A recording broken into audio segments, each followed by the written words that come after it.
Hey, hey, hey, hey. Good morning, good morning, good morning, good morning. Coming in hot.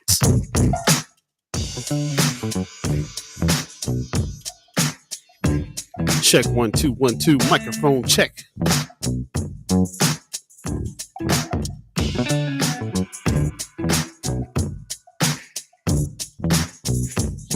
Yo, yo, yo, yo.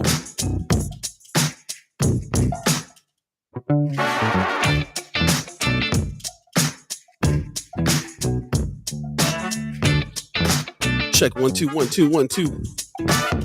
Good morning, good morning, good morning, good morning. What's up, buddy? Your mic on? Is this thing on? Hello. Hello. Check 1 2 1 2 1 2.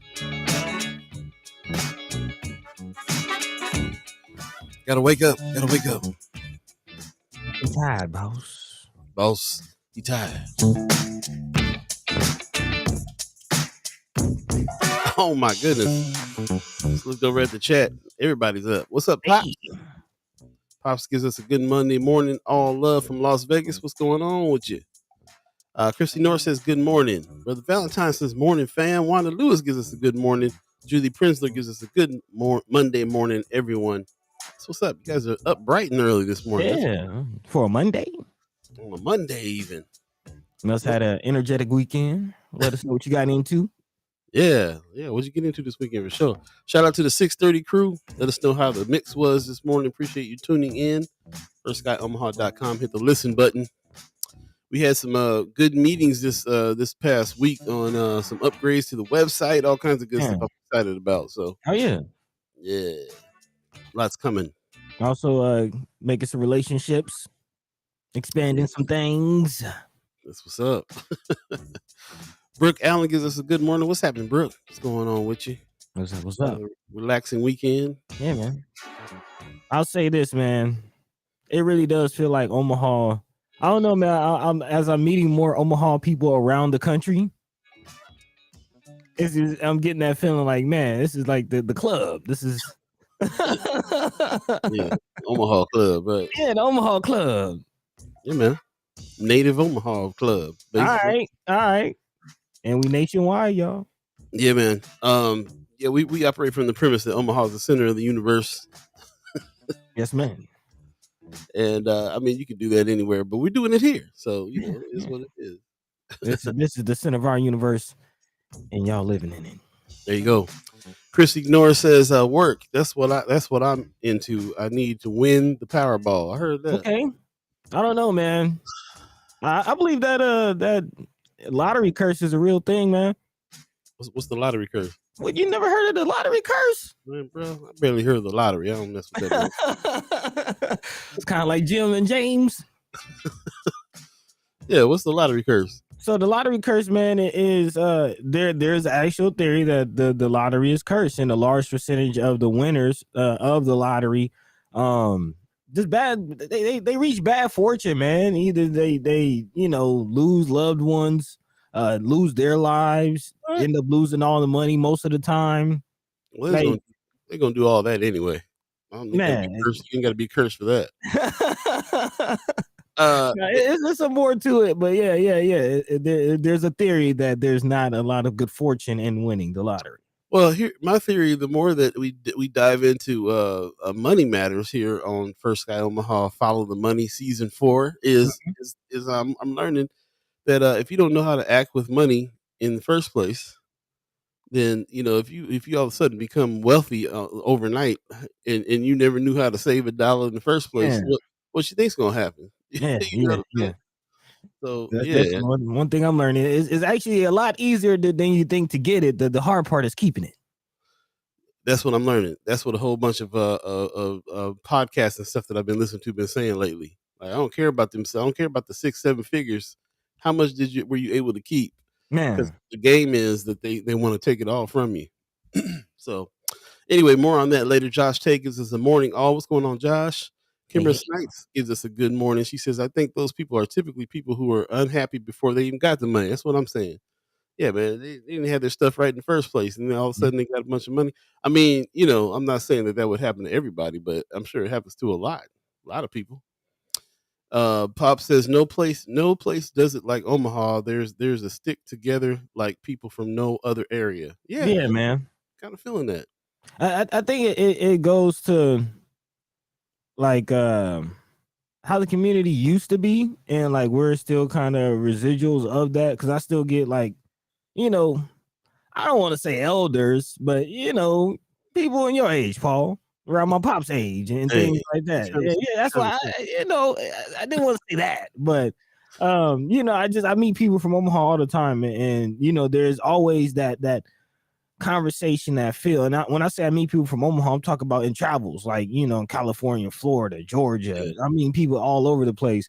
And there's the who's your people? Who's your Hmm. who's your family? Who's your family? And it really is that sense of community all over the country and possibly all over the world. You never know who you might run into. So yeah, it is very, very interesting. The more I travel and the more um I learn and tell about Omaha, the more I learn about Omaha. And it's just very, very, very interesting. Actually, was told a story about Dr. Skinner that I did not know and how he influenced OPS, which is very, very, very interesting. He and his wife, um, Ooh, and how that ultimately led to me going to a HBCU. Yeah, ooh, yeah, yeah. Very, very, very interesting story. But those are the types of stories. Those are the types of connections that we plan to celebrate and emphasize here yeah. on First Kind Omaha. Yep, yep, yep. The whole world, the whole country looks at Omaha for various different reasons.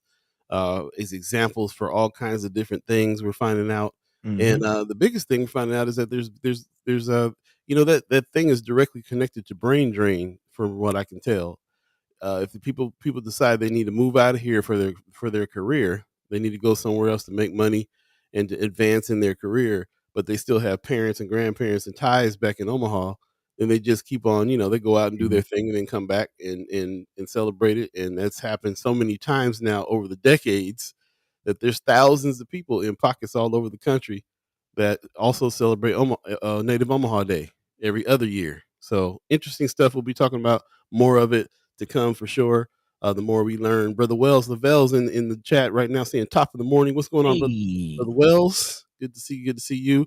And Lucia Rodriguez gives us buenos dias. Good morning to you as well. Appreciate you getting up so early and checking us out over there on YouTube. Just want to thank everybody on YouTube. Appreciate you. Definitely like and subscribe, all that stuff. I was watching Pootie Tang last night, and well, not well, I wasn't watching Pootie Tang. Classic, classic. I was watching people reviewing it. It had me cracking up. But one guy said, "Bang the dilly." That was what he said. He was like, "Go, go on in and like and bang the dilly." Hey, shout out Tay, shout out Tay. Talking about bang the drum. So I want to give a shout out to all my main damies over there on YouTube and say, go on and bang the dilly over there on YouTube for us. Yeah. Appreciate that. Also, if you're on Facebook, do us a favor and share the show on your page so we can get as many people in the conversation as we can. Really appreciate that. Leigh Keister says, greetings in the morning. Hey, Sing in the song. morning. Pop says, exactly, buddy. It's because we were so segregated and so close together in proximity and ambitious that we started our own society. That's what's up. Effectively, effectively. I mean, Yeah. you think of some heavy hitters, some legends, some Hall of Famers, and people still making waves, Yeah. from Omaha. Yeah, big time, man. Omaha is like just small enough for everybody to know everybody and be related some kind of way. And Right. then so you know what I'm saying. So then they when they go off, they got that tie. They got the tie back here, man. That's what it is. You everybody I talk to, even black, white, or otherwise, are like, "Why are you in Omaha right now?"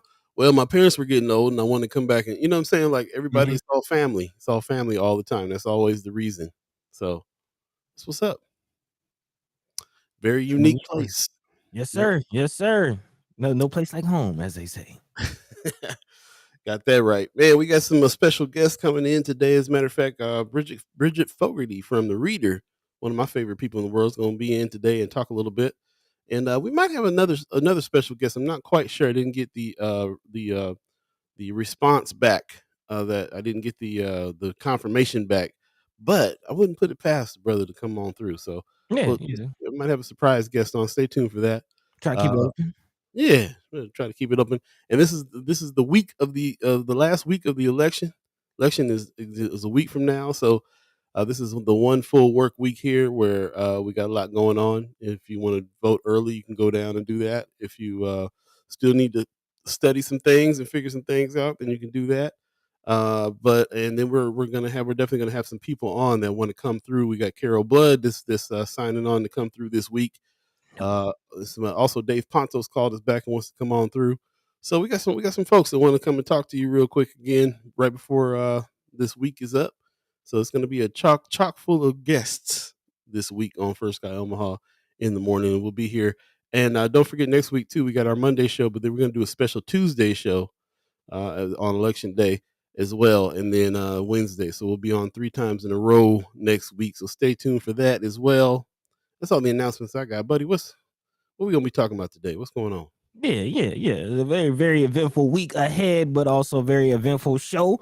As Paul mentioned, we are maybe having a couple guests come through today, but also a lot of news to talk about. We're kind of giving a shout out to everybody on the YouTube, but we might have to talk about Twitter, y'all.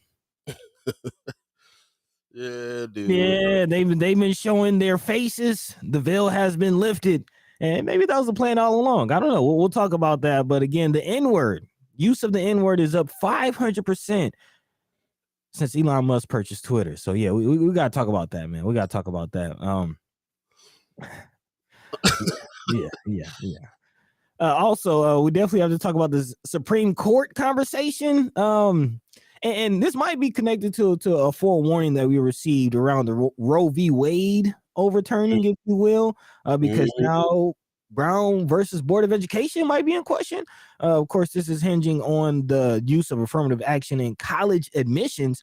Looks like there's a lawsuit going out against Harvard University and the University of North Carolina based on their admissions, and of course the how race is viewed in the admissions process. And it's very nuanced, but this is of course my feeling attached to the whole um race conversation that's going on the elementary K through 12 level, the whole CRT theory. Who is black? Who can be considered black and all that now, right? Well, it's they're trying to put in color blindness. It's the whole I don't see color mentality. And while that might be on the surface good intention, can be very dangerous. So we'll talk about it. Definitely, Yep, yep. definitely gonna dive into that conversation. Of course, let your mind be free, let your voice be heard on that one. Also, I would love to hear from some of the chat chimers. I know we have at least one who works with the railroads. Definitely continuing our conversation on what's going on with that debate back and forth. Again, the union is not budging. It's not budging. There is a second tentative agreement, but it's been voted down. So again, what does that mean for those efforts, and where does that currently stand? So we'll definitely talk about that. And again, if we have any of our chat chimers who are familiar with the conditions of rail workers, please let us know. I know several brothers specifically that make good money working for Union Pacific, but I was not aware of some of the conditions. Again, shout out to Mayor Sanchez. Let us know they can't even go to the bathroom, can't even get off to go to the doctor. I wish somebody would tell me I can't go to the bathroom. That'd be my Man. last day working. All right.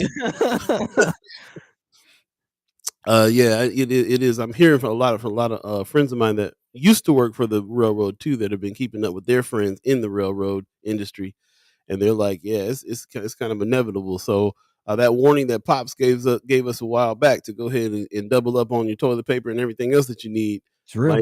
might need to go ahead and be doing that now, because if a strike comes, then we'll be in real trouble. That's the bloodline of the country, is the railroads, and we'll be in trouble as far as supplies are concerned. Yeah, So that's why we're keeping up with this story, but we'll talk more about it. definitely. And then of course, uh, we have to talk about this bombshell from our partners over at Flatwater Free Press. Again, we kind of had the conversation, but they have now released the article talking about the water system in the state of Nebraska. Of course, we know about Flint. Some of you might be aware of now Jackson, Mississippi, but it's a lot closer than we might think. So again, we'll dive into that situation in that story. And again, big shout out to our partners over at Flatwater Free Press, always putting in the good work, always putting in. For real. So yeah. Again, we'll talk about all that and more throughout the show. It's definitely a heavy news day. So if there's anything in your hearts, your minds that you feel like we should be talking about as well, feel free to chime into the chat. As always, let your mind be free, let your voice be heard. But it is about 15 minutes into the hour, so we've yapped long enough. Let's go ahead and get this thing started officially. First Sky Omaha in the morning. Paul B, Buddy the God, all of you. Let's go. Good morning.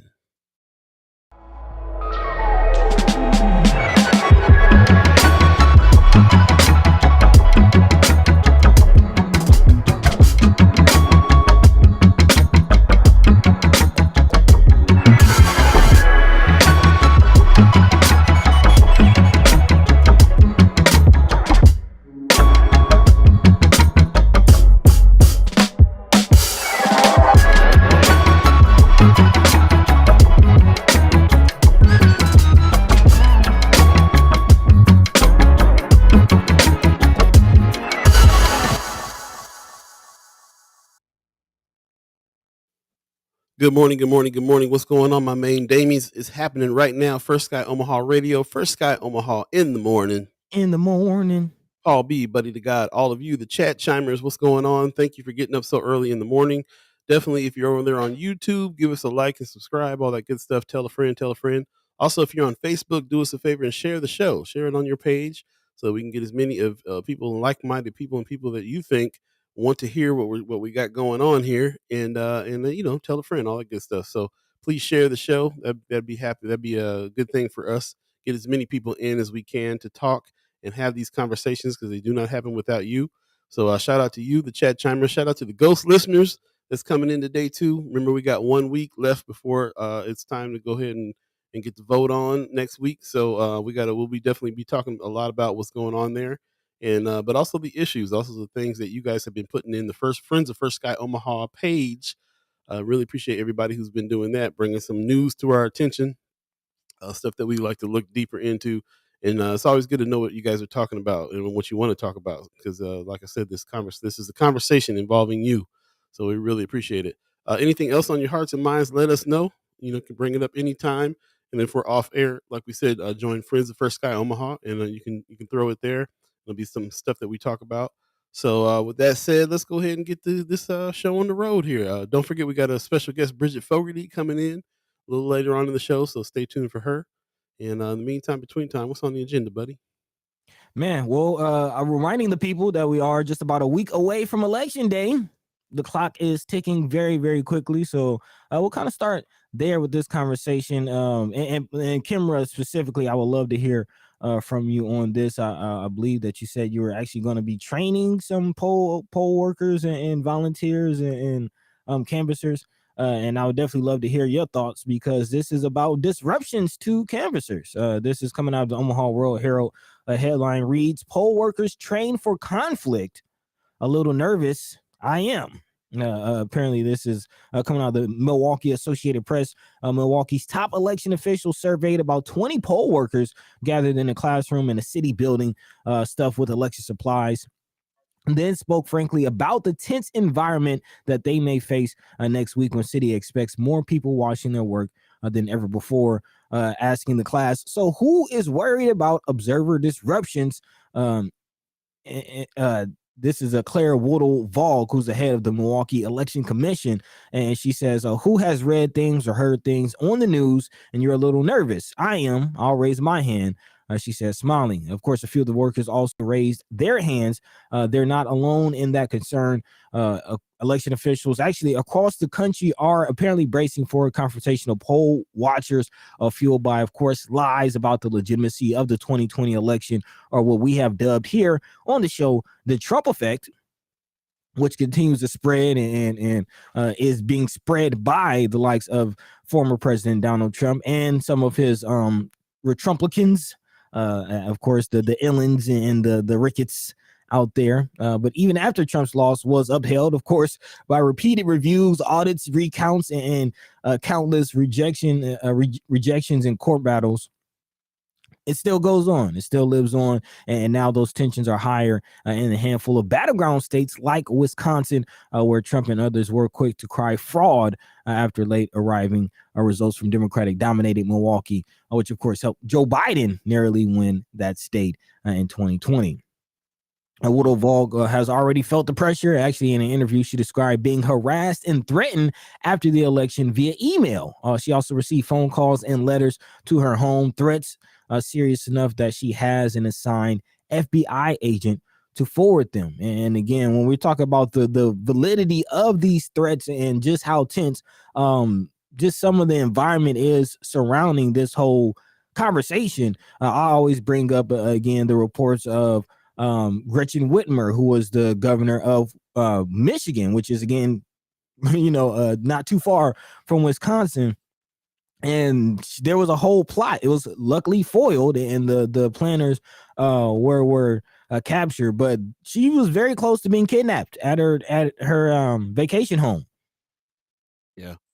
It's a very serious situation. And again, we have some people that are working as poll workers, as canvassers, as organizers. Yeah, I just want to know, is this a concern that you're seeing? Is this a concern that you're feeling? And how real is this concern in Nebraska? That's real. Kimber Snipes in the chat says this is definitely a concern, and knit just with poll work, not just with poll workers, but with organizers, canvassers as well, especially in our more rural communities. Interesting. Hmm. Think about that. She also says I met the governor of Michigan this summer in Detroit, and she talked about that. Crazy. Wow. Man. Back in the so they're already gearing up even during the summer for what's going on here. That's pretty amazing. Yeah, anybody else who is going to be a poll worker here in the chat or in the Ghost Listeners section, let us know. Are you concerned physically, personally? Kimmer Snipe says, I tell my canvassers to go out in twos. Yeah, Mm. that's how this is the approach that we take. We're trying to train journalists. You can't just go out as a one man band like the schools teach you these days. You got to go out in Man, twos, man, for all kinds of reasons. Mama God gives us a happy Monday, First Sky fam. Good morning to you. Thanks for coming hey, on. my Uh, dude. Kimmer Snipes earlier said, as a DEI practitioner, I never tell a group that we don't see color. How do you tell people to show up as their authentic selves, but also advise people to not see color? Yeah, it's that not see color thing is just is ridiculous. Rome's Reviews is talking a little bit about the train situation. He says, I gave up 10 years of my life traveling the roads for work, building seniority enough to hold a position in town. BNSF stands for Better Not Start a Family. We Oh, won't be dang. there. Woo! Shots fired. Shots fired. Dang. Yeah, man. That's crazy. Leia Keister says, I always canvas with my mace near my fingertips. Dang. Mm. Go on weaponry. I'm working at my polling place. I wish I could say I'm not nervous. Woo, man. Yeah, that's rough, bro. I was talking to a couple of members. Like I said, at one point I was living in the neighborhood of the Malcolm X Memorial Foundation, which is the polling place Mhm. for that neighborhood and the neighborhood association headquarters. And they the same thing. They were saying they feel a little bit safe, in the building there, but there's always a little bit of a thing, a little tension in the back of your neck over there, just because it is the Malcolm X Memorial Foundation. Yeah, uh, and we've had conflicts. I mean, back in the minus old days, there was, you never forget that guy that came up. When I believe Michelle was talking about Trump, and there was somebody banging on the door. yeah, who's in there talking about Trump? Right, right. Or if you remember the rally that happened during Freedom Summer, Mhm. shout out to the BAA, and those brothers that was there armed. And if you remember just the tension and the atmosphere, the smell in the air during that time, then you know what we're talking about. Yeah. Yeah, so it's another one of those civic duties. People manning the polls and doing the canvassing and stuff like that. That is also threatened, just like journalism is threatened, just like anything truth telling or anything that has to do with democracy is being threatened, even on a physical level these days. So definitely got to be concerned. Watch your back. Be in groups, and there's just I worked in security in California for about 8 years, Mm. and so it puts a little thing in me, just because of that experience. Every thing I do, I got to go run down the safety check on top of that. And I'm sure that women do this a whole lot more than men, but like walk into a room and look around and you got to do a safety check. You got to see who's looking suspicious. You know, you got it's like you got to turn your spidey senses on. You got to kind of you make sure that you know where the door is at and don't sit with your back to the door and all this stuff because like Mhm. unfortunately, there's no duties that you can do now civically that doesn't require you to go through the safety check. Unfortunately, so when we need people to help and we need people to it's not just come do the work, come canvas, but sometimes it's also just come and be in the numbers, to be in the room. You know what I'm Man. saying? Keep your eye on some things. So lots to it. Mama God says, I watch Tubi quite often in the campaign commercial downing Pelosi and Vargas is airing frequently, but Vargas campaigns are equally aired. Vargas came up with a lot of money to battle that. He Mhm. definitely battled in the dollars portion. He got just as many ads out there as everybody else does. So we'll see if that makes any difference. Like he don't need to do that for us, but you know we'll see if it makes a difference with other people for sure. Mhm. The ones Yeah, that man. need those types of, which is again why we had to bring it up on Friday, man. Stick to the issues, stick to what really matters. Please don't fall for the okey doke and a lot of times when you gotta throw dirt on your opponent, it says a lot about where you stand. Very true. I just want to say one more thing about this subject here too. We got Mhm. to remember where we're at in like history right now. We got more militia groups. They I just heard a report on radio that said there was 54. They counted 54 back in the early 2000s, and now there's over 370 militia groups in the country. And of course, we know about the existence of Proud Boys and all Mhm. these other very famous militia groups that are out here starting a bunch of mess. And they're grouping in this man who went and attacked. We didn't really report on it because it's not really for us. But Nancy Pelosi's husband got attacked with a hammer by somebody who ran into their house Mm. and yeah, and he's he's in there hollering, "Where's Nancy?" He has zip ties in his pockets, and he was ready to, it was kind of the insurrectionist vibe thing going on again. So, Man. so there's you be talking about Gretchen Whitmer all the time, but Nancy Pelosi's house just got ran up in, and her husband had to have skull surgery because of getting attacked with a hammer from some dude. So Man. this stuff is real out here for real. It is, and I'm glad you brought that up because that's what my mind is too. I mean, you thinking of the whole you know, MAGA, make America great again, and we all kind of smelt what that was initially, but you see the effects like Roe v. Wade. We'll talk about it in a second. Brown v. Board of Education is now possibly going to be turned on its head. We got people possibly poll workers feeling like they got to prepare for attacks on poll stations. Like we're going back to Jim Crow with the good old boys riding around in the back of the pickup truck from poll station to like that's we're going backwards very quickly. Or is that where we've always been? And once again, the latest season of Atlanta touches every important thing out there. They have a whole episode on white supremacist groups of harassing poll people and turned into a bunch of chaos. So you might want to check it out. Man. Uh, Jumping in the chat real quick, Christy North says you would think Nancy is running for office here, right? Cameron Snipes has got to chill out with Rep Nakima Williams out of Georgia yesterday. She was up here yesterday supporting Tony Vargas and helping to get out the vote. Okay, uh, Okay. I'm glad you said that. You reminded me about what the race is going on. We don't talk about it too much, but we should because, buddy, you're out there dealing with it right now. Mm-hmm. There's a big race out there that you guys are getting prepared for, and probably have the same concerns about polls and what's going to happen if the Democrats win. You know, all kinds of stuff Mm-hmm. going Mm-hmm. on. Yeah, I mean, there's some definitely some implications both locally here and nationally. Of course, the Stacey Abrams race and Brian Kemp and what that means for guns here in Georgia. And I've kind of expressed how liberal people are with their guns here right now. So that's very interesting. But also on the national level, if I'm not mistaken, Raphael Warnock is also running here in Georgia for a Senate seat against Herschel Walker. Mm, And if Lord, I that remember correctly, Raphael Warnock is striving, I'll say, to be instrumental in pushing the John Lewis, who I believe he replaced, John Lewis Voting Rights Act, or Justice and Policing Act, excuse me. We had to talk about Herschel Walker at some point. If I could avoid it, I think we all know what it is. Man, I can't even watch him. Anyway, uh, whew.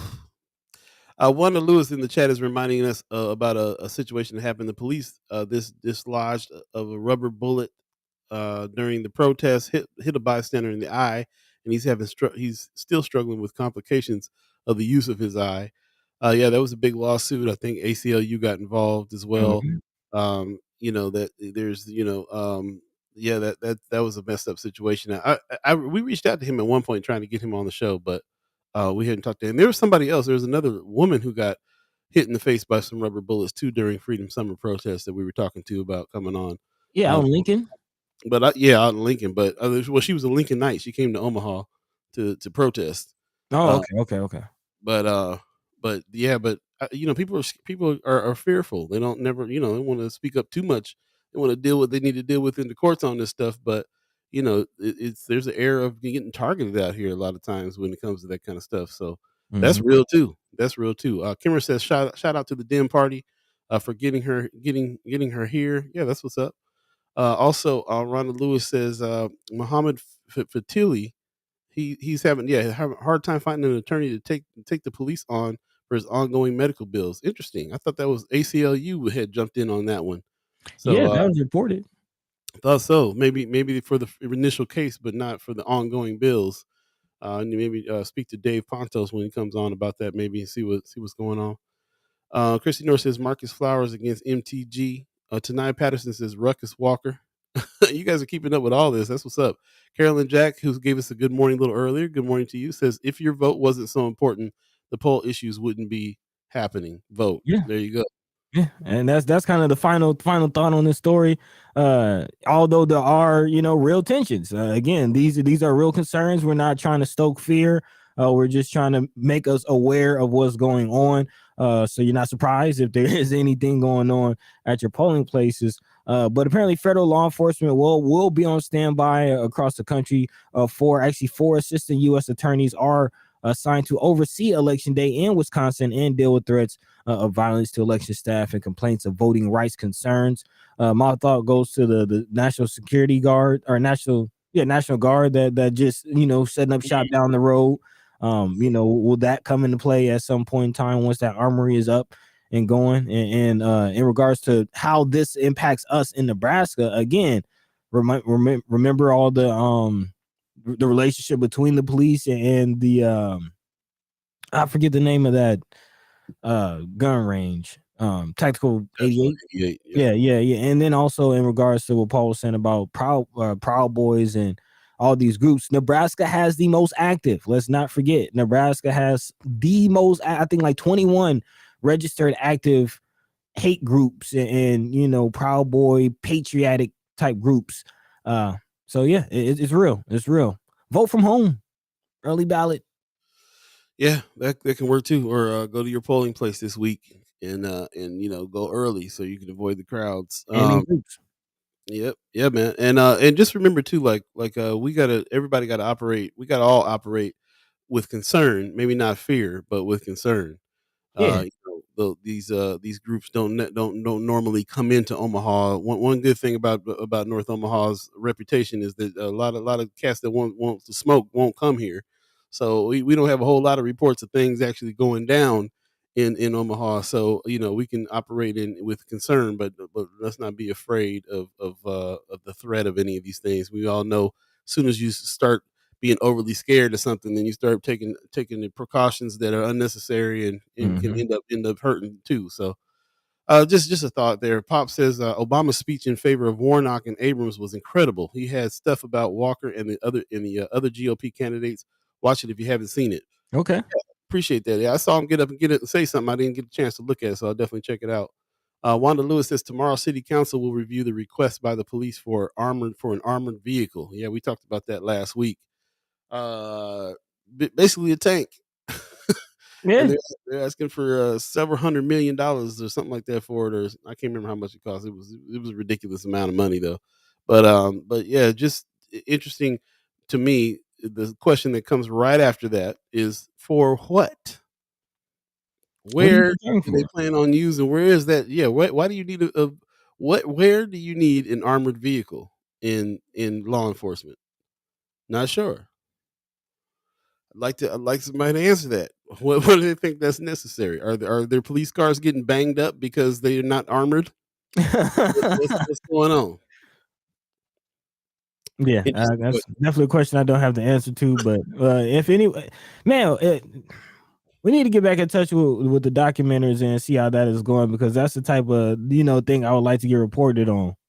Yeah, Like, I would like to see have a documenter at this city council hearing to see what they're requesting for and why, and I'm pretty sure that's stated in the request. So yeah, I would definitely love to find out what that's about. But all of that could change if you get the right people in seats.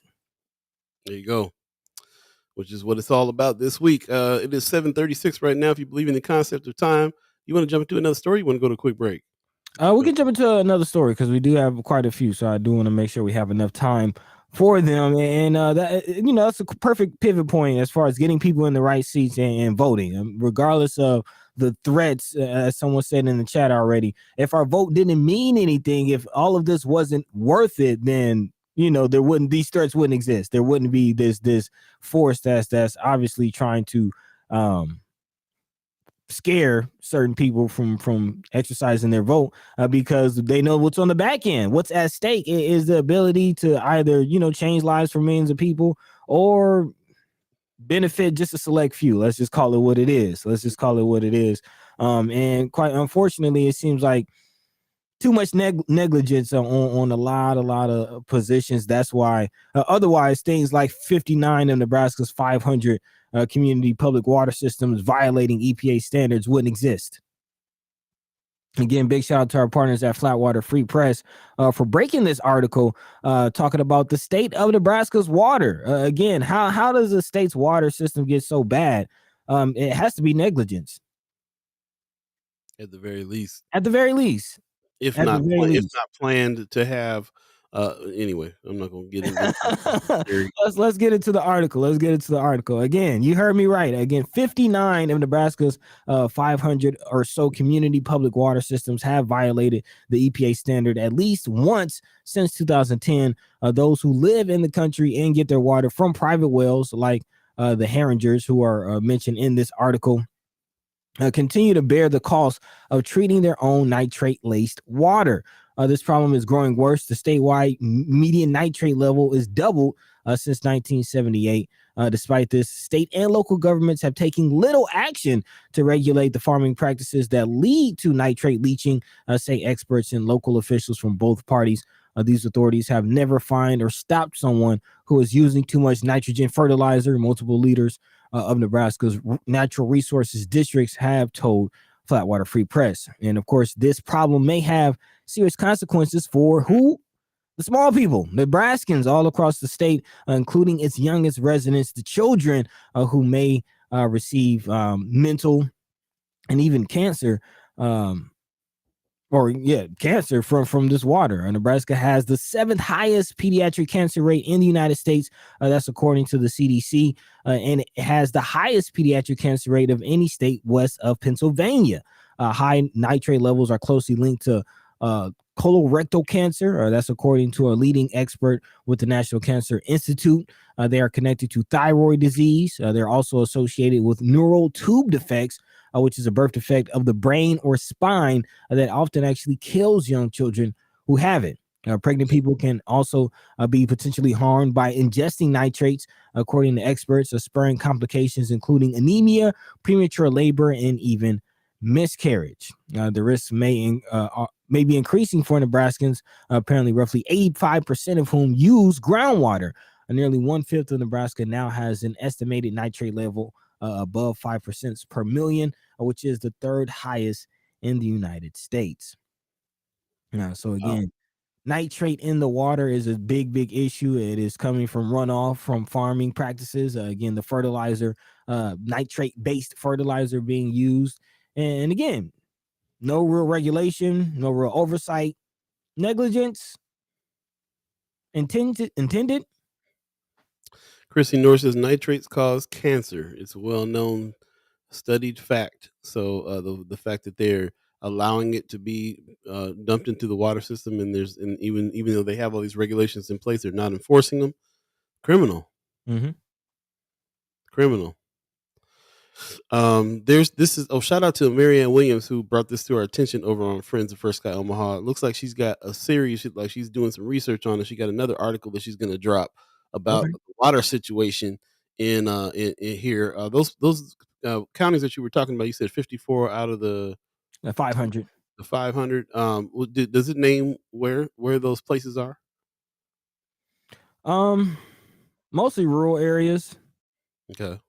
I'm not saying quite a list of them, but again, the Flatwater does a perfect job of actually pulling just a certain story. Again, the family that they talk about who again dealt with cancer, brain cancer specifically from the situation. The Herringers. It says that they were from. I'm not saying which part of Nebraska they're from. Hmm.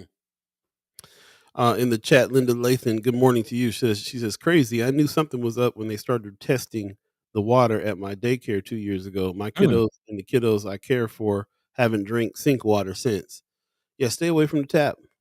Yeah, man. Stay away from that tap, man. And if you Uh, gotta drink tap water, at least try to boil it first. Like drinking straight out the tap. well, that used to be the thing, but like, does boiling get rid of nitrates? I And don't now think we got to so. go back and look at that. Yeah. That's yeah. Stay away from the stay away from the tap. I mean, um, it is kind of ridiculous with the technology that we have and money that is in this country for any city to be going through any kind of bad water situation. It's just it is like you said, it's got to be neglect. It's always poorer parts of town that suffer, so they don't Mhm. have they're not quick to fix any of that kind of stuff. And then of course, the water is a commodity. Water is something that they have to buy, that people buy.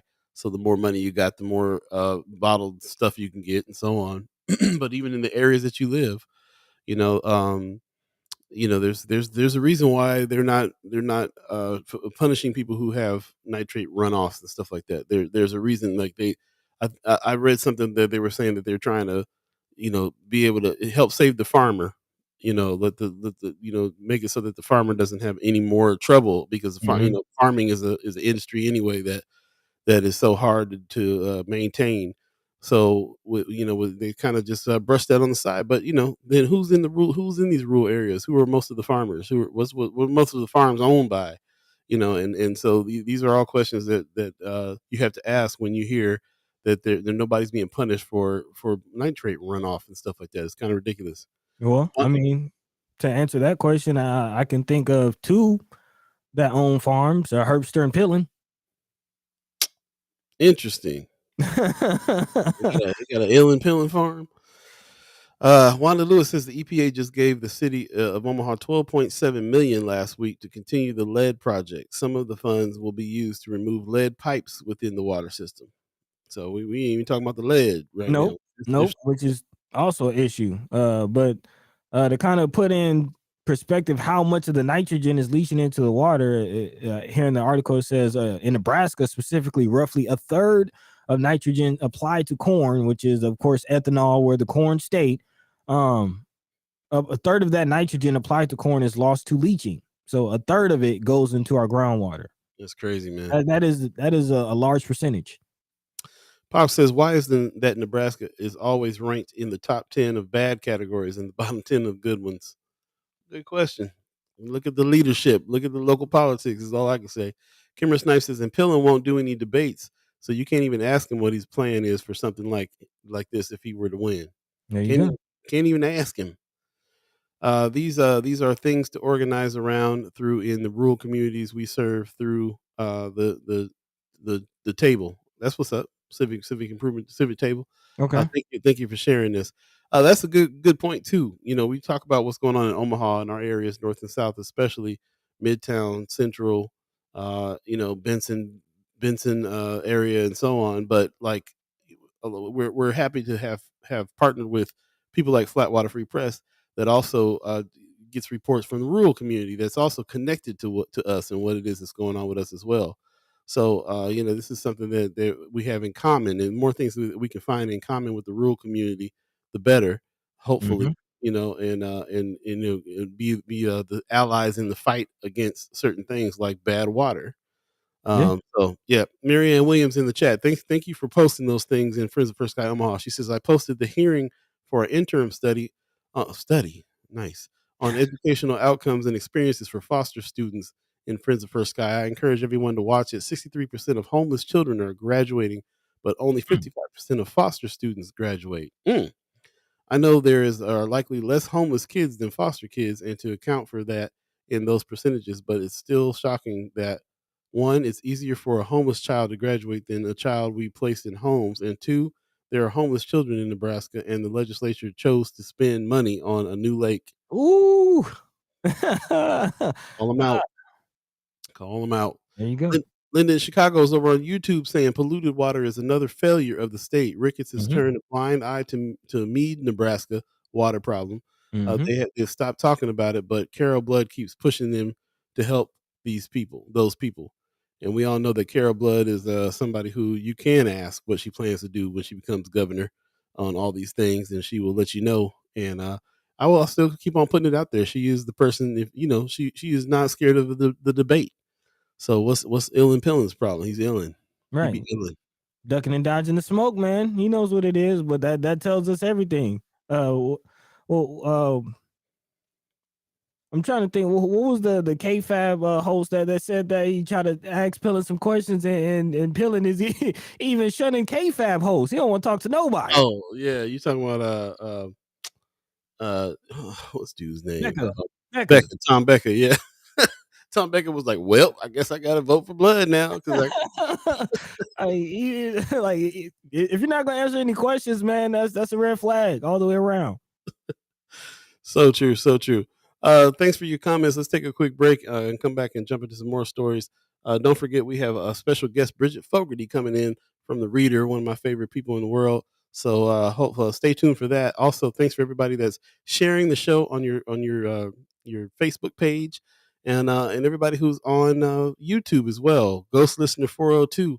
Did any no programs apply for funding for this? That's a good question. In North Omaha, programs apply for funding for this?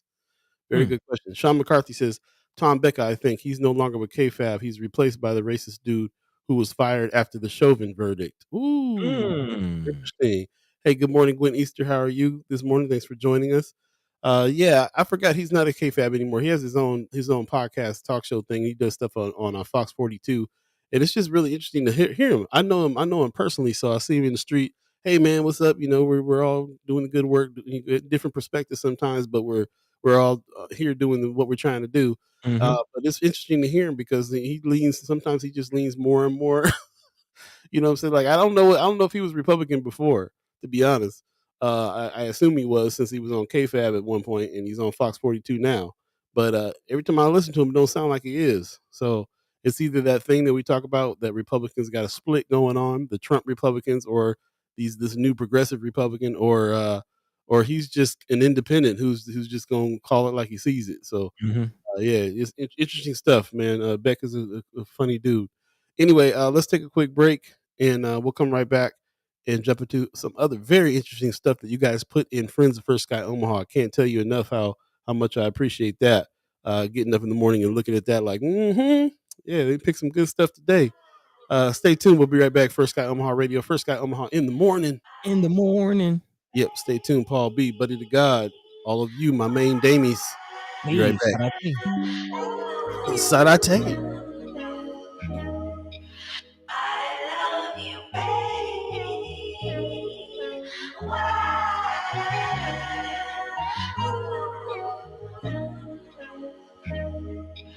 I love you, baby.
Welcome back, welcome back, welcome back, welcome back, welcome back.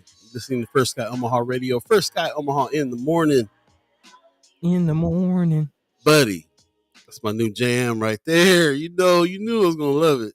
You Dang. like that one? You like that one? Shout out to Buddy the God on that track right there. Hey. Yes, that's dope.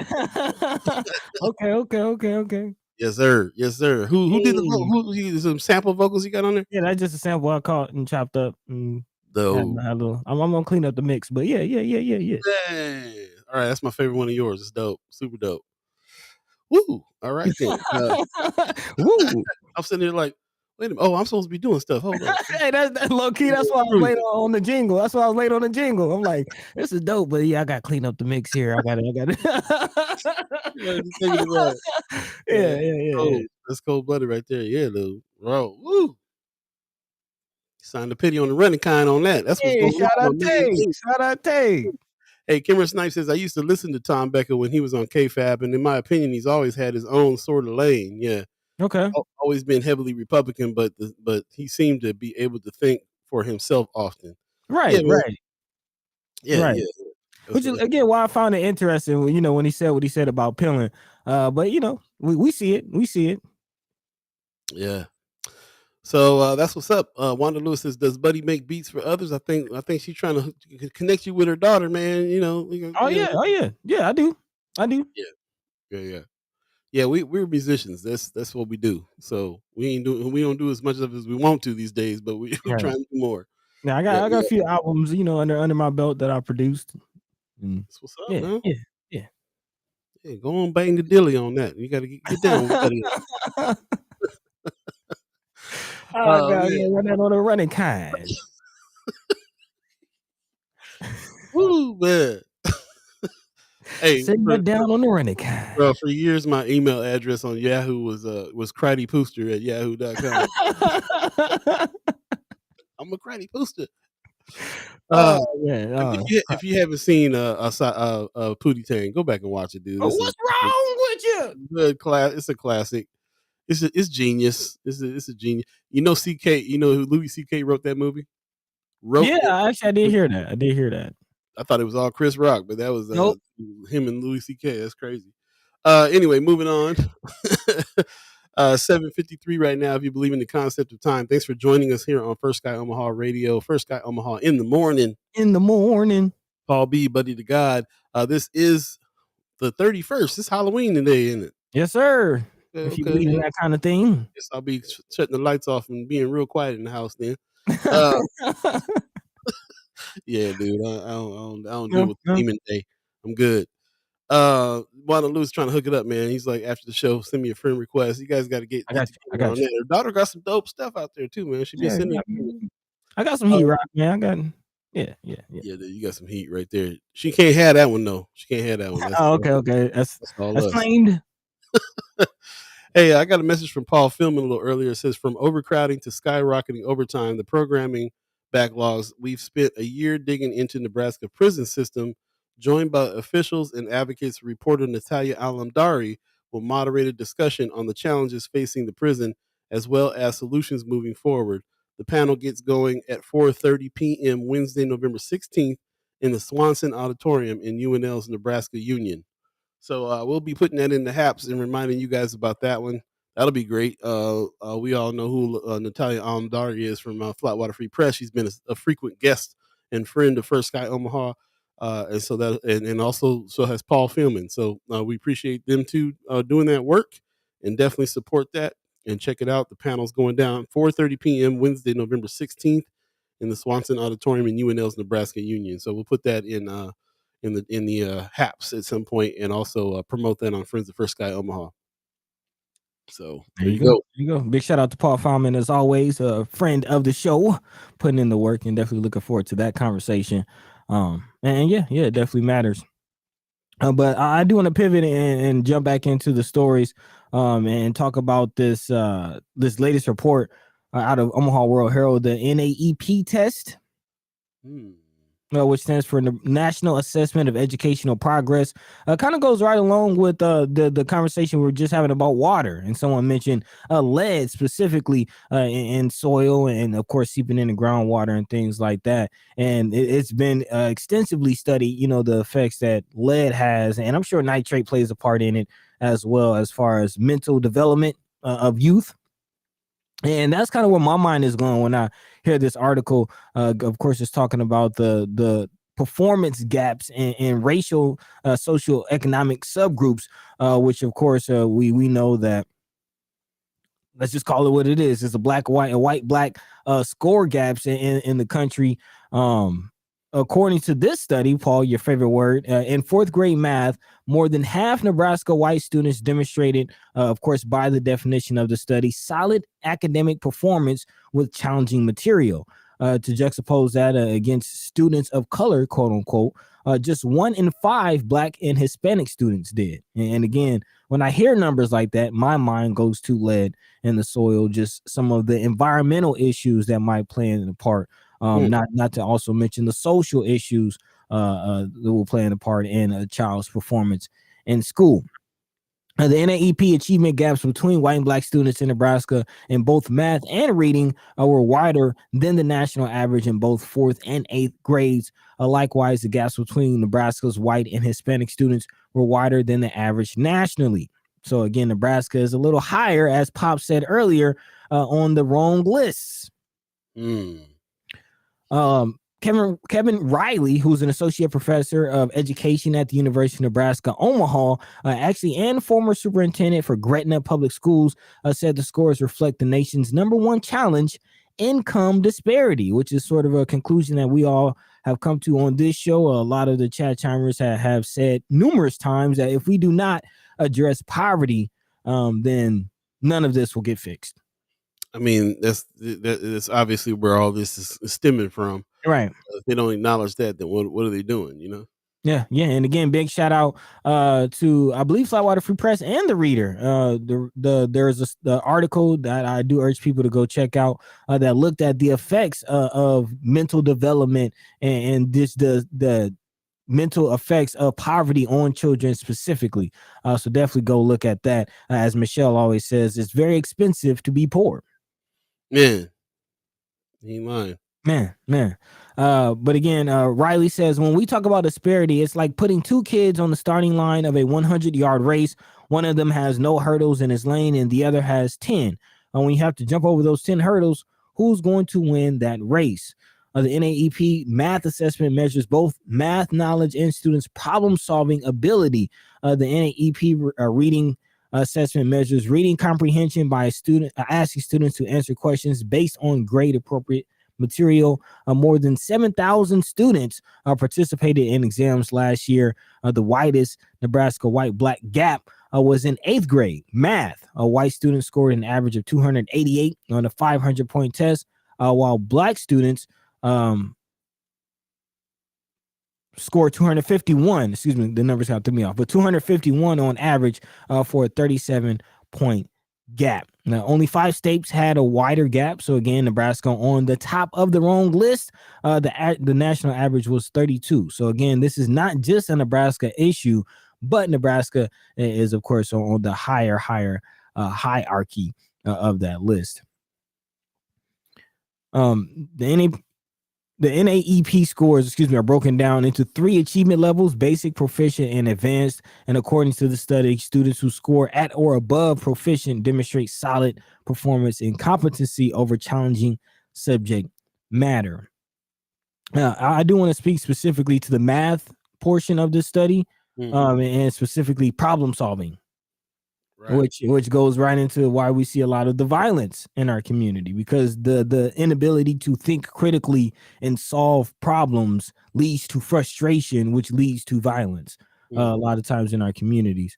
So this is interesting. Of course, a lot of times with studies of our communities, it tells us things that we're already living, we already see, and we already know. But how do you combat this? How do you fix this?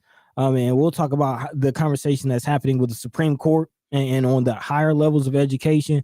But I'll just whittle it down to new blood, man. New blood. Also look at the education races. Of course, we talked about the OPOA endorsing the education. What was it? Marnie Hodges was her name. Yeah,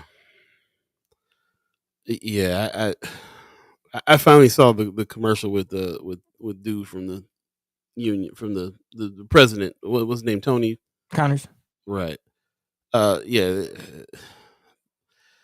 I don't even like. It's so ridiculous that well, I mean, it's purposeful, but to me, it is so ridiculous to have to hear from them about education in that way, and endorsing somebody, endorsing somebody that way. That it's such a like it is not. I can't even wrap my head around why they would think that that's any kind of appropriate. But anyway, yeah, the point is that there's this war, there's this thing going on with the education system. We all talked about it when Pete Ricketts decided he wanted to take over education himself and get rid of the school board and so on. Mm-hmm. Yeah, there's we're seeing that this is a hill they're trying to battle on, and it needs to be battled with. Ghost Listener 402 says, where are the school board members on this, past and current? This particular article that you're talking about. As a matter of fact, if we have any ghost listeners or chat chimers, like Brianna Full, that's running, that's or anybody on the school board or previously on the school board, tell us where they've been standing on these issues here with this kind of disparity. Mm-hmm. Wanda Lewis says, I've been seeing her campaign signs all over the city. You talking about Marnie? Interesting. Yeah.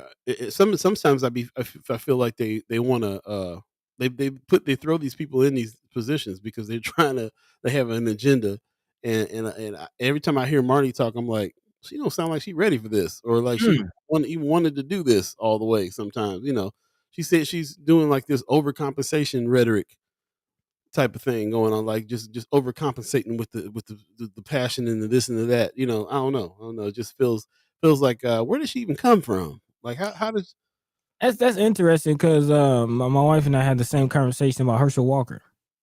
interesting. Like, where are these people coming from? Like, come on, man. You gotta know this person is a pawn all day. Just to remind you guys, we have a confirmation from Carol Blood, Senator Carol Blood. Put some respect on her name. She will be on the show on Friday. Talk a little bit about the election. So these are some questions we can ask her. Get these questions ready and together, and she will be happy to answer those questions. So she will be on the show Friday, and stay tuned for that and get ready. Josh Tate says typically those tests are biased. On one hand, it means they need to design the test and curriculum to be less white centric. On the other hand, you got to take the result from with a grain of salt in terms of real intelligence. The system is screwed up for sure, but it would be a mistake to think that those who score low know less. Glad you pointed that out. That's very, very true. We all know that. Mhm. Like my buddy just said, these are things that we know in the black community very strongly, but sometimes they have to have a study in order to make it official, in order for people outside the black community to really understand what's going on better. But yes, we often know that. We often know that our kids and our children are very super intelligent, even if they score low on biased tests and all that kind of stuff. Mhm. Sean McCarthy says, any person who spends hundreds of thousands on a position that pays next to nothing, I get suspect. Marnie. And getting endorsed and hundreds of $1,000s from other people in the party. Mhm. Or Yeah, Ricketts reaching into his own pockets to the personal tunes of pockets. millions of dollars. Yeah, yeah. I mean, you should wonder. It's At a the, at, healthy curiosity. at the very least. 8:04. You're now in the second hour of First Sky Omaha Radio. First Sky Omaha in the morning. In the morning. Paul B, buddy the guy. Got some really good weather happening today in Omaha. They're saying that this is going to be like a 70-degree day, 75, somewhere around there. So enjoy the few weird days that we have of that kind of weather, and also it is Halloween, so Mhm. like I said, don't mean nothing to me. Like, it means what Carolyn Jack said earlier, a clearance candy tomorrow. That's what it means to me. That's about it. That's about it. Got your sweet tooth fixed. got it fixed. That's what's up. Marianne Williams in the chat says black and brown schools are underfunded. The way Nebraska funds schools through property taxes ensures the outcome. The legislature has to make serious changes towards equality in educational funding because let's face it, schools are still very segregated, and it's hard to imagine that it's not a tool used to retain supremacy. Well, And when we think about the budget, like OPS budget being like $1 billion, mhm. I don't understand a whole lot of this. How can a system like OPS have $1 billion budget and the schools still be underfunded? You're saying? And yeah, and then how do they have $1 billion budget, but it still goes from the taxes that are surround, the how much money goes to the schools have to do with the taxes around, or is the billion not enough? Like I'm not, what I'm saying, like I'm not sure. And when we talk about black and brown schools, we got to be talking about OPS. Dude, they're 70% black and brown. Right. So what's going on with the $1 billion budget? Teachers ain't getting paid, and schools are underfunded. So where's the money going? It's a good question. Kimmer Snipe says there is a disparity. To be honest with you, me personally, I don't feel like enough attention is really being put on it in a manner that I feel I am comfortable with.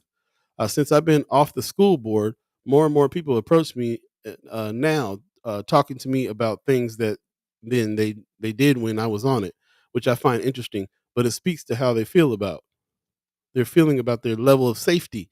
Anyone have a new conversation, which is weird and telling to me as well.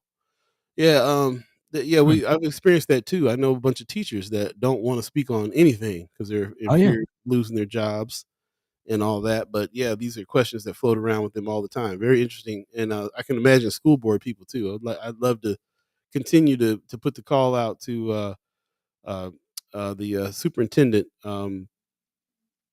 uh, whose name is leaving me right Dr. now. Cheryl Logan. Dr. Cheryl Logan, excuse me. Yeah, she's been on the show before. Mhm. When we were Mind and Soul, we'd love to have her on again and talk about some of these things because she gets attacked a lot, and we get a lot of we got a lot of stuff going on with attacks. The Ewings were attacked for giving schools out, taking money from schools out west, and overfunding schools in the north, even though they're still underfunded. So there's a lot of questions that have to do with the money. Is the money the answer? Is there something else going on too? Sometimes I don't know fully if the money is the answer. I mean, the full answer. Yeah, yeah. I mean, it's definitely not like uh I believe it was a Sean or yeah, no, Josh Teg said as far as the biases of tests. I mean, even if two um students come from similar socioeconomic backgrounds, just culturally, like we might not know what a toboggan is, and if that's used in certain reading tests, then that might be a question that certain people miss. So there are cultural things that surpass economics. But as we know, based on this article and based on experience, it says poverty can be overcome, but it often is, but statistically it tends to correlate closely with test scores. And in fact, it is a better indicator than race alone because economic status can vary widely within racial groups. So you know is poverty and money the full answer? No, but how much of the answer is it? Is a question, and I do think it is a large part of it. Because again, if you are secure economically, regardless of your racial background, even if there are the cultural things, if you are sound economically, you can buy books and you can educate yourself and have the resources to kind of Yeah, supplement. but it's also a cultural thing too, man. Like you can be upper middle class and live in a certain side of town where you go to a better school and be black and still don't know what a toboggan is because a toboggan sound like a pootie tang word sometimes to me. Toboggan on the cutty side, you know. So it's also very cultural, like Josh Tate was bringing out. Like these tests are biased as well. Like a lot of these things, there's a lot of factors here that have to do with attitude.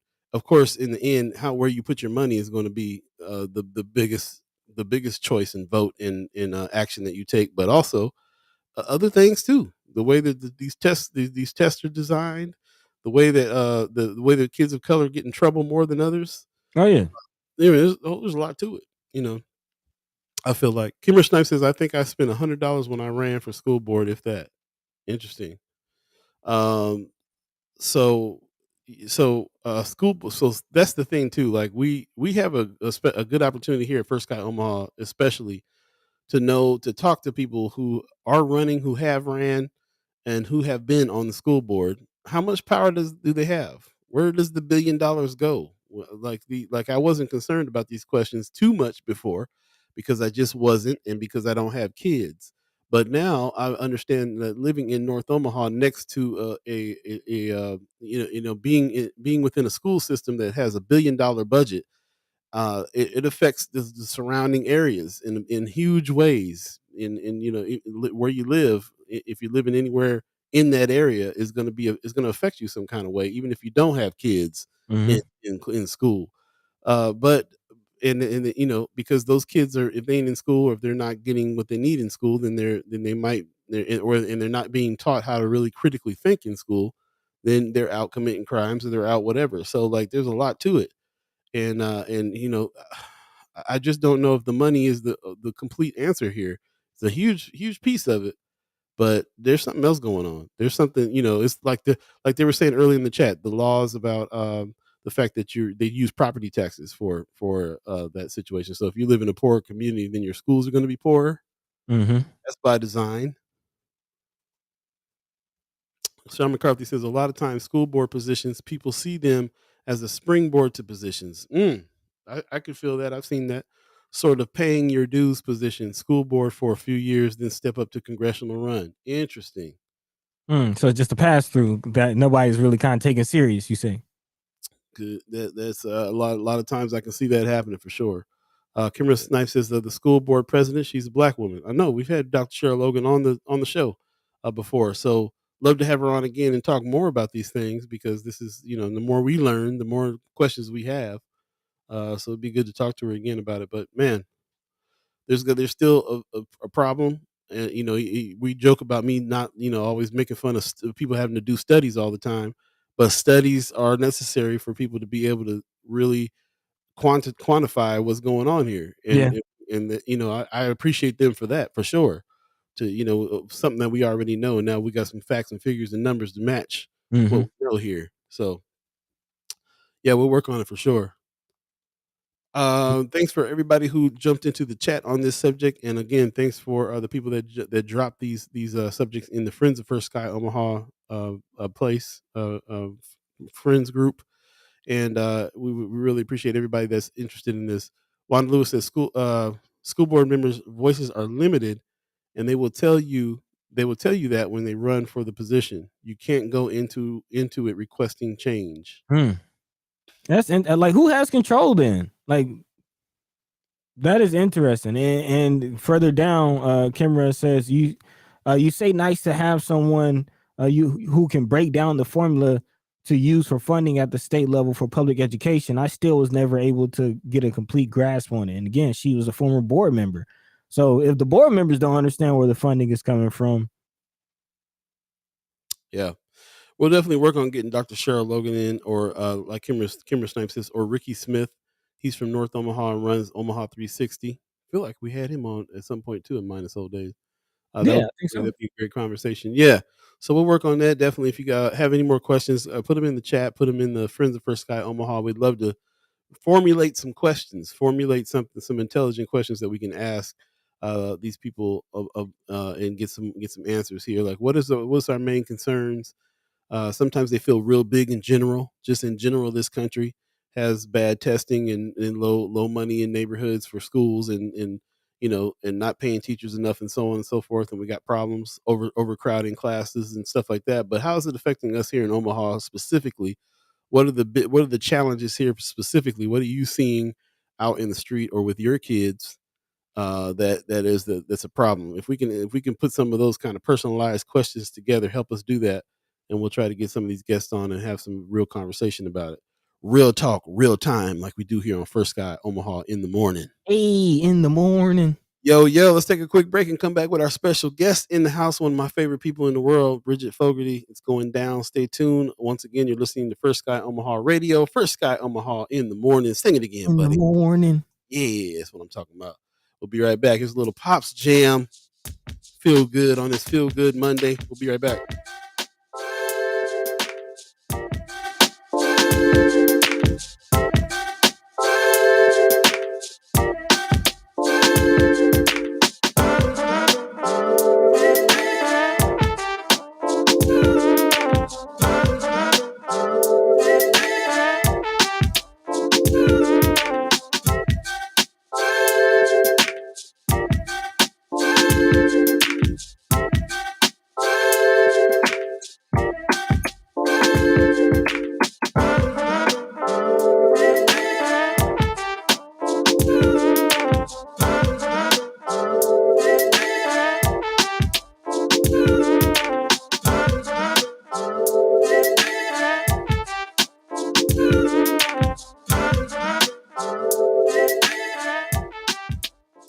Yo, yo, yo, good morning, good morning, good morning. Welcome back, welcome back. We're still on a quick little break.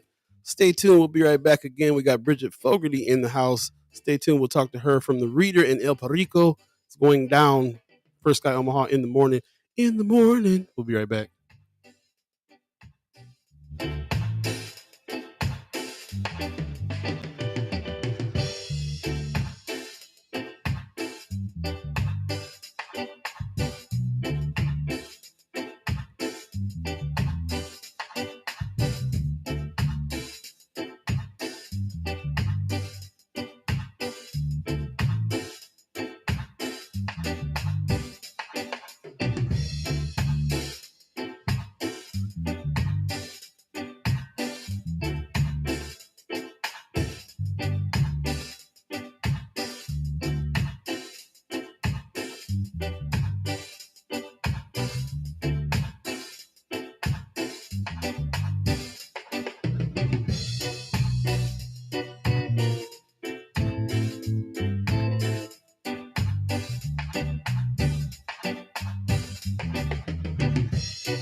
Welcome back, welcome back, welcome back, welcome back. Once again, we're listening to First Sky Omaha Radio, First Sky Omaha in the morning, singing Buddy's part.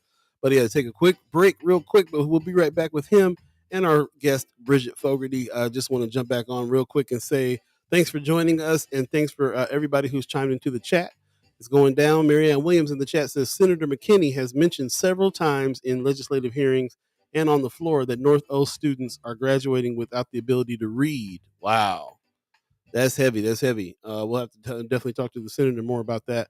Ghost Listeners 402 says representation does not automatically equal progress. Marshall versus Thomas. Okay. Yeah, we'll have to go back and take a look at that case. I'm not familiar with it, but appreciate you over there on the YouTube channel, Ghost Listener 402. Shout out to all the Ghost listeners as well. Thanks for everybody that's chimed into the chat too. Sean McCarthy says also didn't mean to divert the conversation, but if anyone was thinking of seeing the opera performance of Malcolm X's life on Thursday, I'd definitely be down for a get together. Yeah, we're talking about trying to get a little group together for that. As a matter of fact, I believe we were looking at the matinee. I can't remember what day that is, but I think it's on. I'll have to go back and look. But yeah, we're definitely talking about it. We had a guest on from Opera Omaha that was awesome and told us all about this, got us all hyped, and getting a little group together to go to that. So I appreciate Sean McCarthy jumping in on that too. I think it is on Sunday too. Yeah, we'll have to dig in and take a quick look at that. But anyway, yeah. In the meantime, yeah, get let's. As a matter of fact, I'll look for it right now because I want to try to make sure that we all support this. I think it's a really important thing and an interesting thing that is happening. The opera company in Omaha is reached out and this play that's been going on since the 80s basically, or that got created in the 80s, about the life and times of Malcolm X, man. And we're better to do that in the birthplace of Malcolm X. So it was cool. Also, we were over on at Benson Theater. We had Opera in Conversation with our partners over there at Opera Omaha, and they brought the Malcolm X Memorial Foundation over, which was always cool. And they spoke on what's going on in the black community. I think it's really cool that they did that. So that's what's going on. I'm looking at the Life and Times right now, buying tickets. Let's see where the tickets selected performance. So yeah, Friday, November 4th at 7:30, or Sunday, November 8th. Is that 8th? 6th. Sunday, November 6th at 2 o'clock. I believe that's the one we're going to try to go to. Yes, 6th at 2 o'clock. So, oh man, he fresh in there. Said 4th and the 6th. Appreciate it. Right there on YouTube channel as well. Rom's review says everyone learned in a standardized way standardized testing would work. It's a very good question. Yeah, man. We need to reassess that kind of stuff for sure. But anyway, back to the Life and Times of Malcolm X Opera Omaha performance. Friday, November 4th at 7:30, or Sunday, November 6th at 2 o'clock p.m. And I believe there's 3 or 4 of us already that are planning on going to the 2 o'clock. I'd love to have more members of Friends of First Sky Omaha there on that day as well. So definitely, let's definitely check it out if we can. Make a day of it, make it happen. So in the meantime, between time, thanks for everybody that's chimed into the chat. we'll definitely have an extensive haps a little bit later on, and we'll talk about what's going on here and get your haps together as well, because we definitely want to talk about the things that you think are important for us to be checking out this week. Of course, this week is the last week before the election, so we're going to be talking a lot about that. Looks like we got Buddy back. What's going on, my brother? Hey. Hey, hey. And we can also bring in our special guest now as well. One of my favorite people in the world, Bridget Fogarty from the Reader in El Perico and Report for America and everything. First Sky Omaha, everything. You just all you. How you Oh doing, guys? yeah. How you doing, sweet? I'm good. I'm good. I mean, I think that was the best intro I've ever gotten in my life. So thanks for all. Oh, Thanks to you well, guys. well, good, good. We appreciate you coming Oh on. yeah. Yeah, we're all good over here. I really appreciate you coming through. It's been a while since you've been on the show. So Yeah, yeah, how you been? What's been going on with you? I've been good. Yeah, basically busy with some elections coverage, and keep putting out the monthly paper here over at the Reader. I'm upstairs in our office today because we've got some folks coming through to help with our Wi-Fi. So hopefully we Nice. won't have any issues. But Arjav Rawal has happily let me use his desk today. So Oh wait. So you're at our job's desk, and we got the internet looking sweet right now too. Let me take a closer look at that. yeah, yeah. So this is Smooth, a up close and personal in Arjav's cubicle. very nice. Where the magic Yeah, happens. No, we're the news no, thanks, version thanks for every joining. day. Right, right. No, we definitely love our job and appreciate them for giving you a space to join us and are excited to catch up with you. Um, and doing the work. So can you kind of explain to us what, as far as the work, where is that going? What stories are you working on? What's exciting you right now? Yeah. So we just published a story last week in collaboration with Nebraska Public Media News. So the past month or so, I've been reporting with Elizabeth Rembert of Nebraska Public Media. So that's the NPR affiliate that their office is in Lincoln, and we were reporting on the second congressional district race. So Tony Vargas and Don Bacon's race, and looking at it through the lens of how are Latino voters feeling about this race, especially as they are, the second largest group of voters and the fastest growing demographic in Nebraska. So that's a story that recently published. I think we might talk about it a little bit today, but it was great to collaborate with Elizabeth on that story and bring in like audio elements as well as the written elements and talk to Spanish and English speakers and voters just about how they're feeling about their vote and what their identity as a Latino in Nebraska, how that kind of plays into how they're thinking about who to choose for this upcoming race in District 2. Yeah, yeah. I mean, the clock is definitely ticking.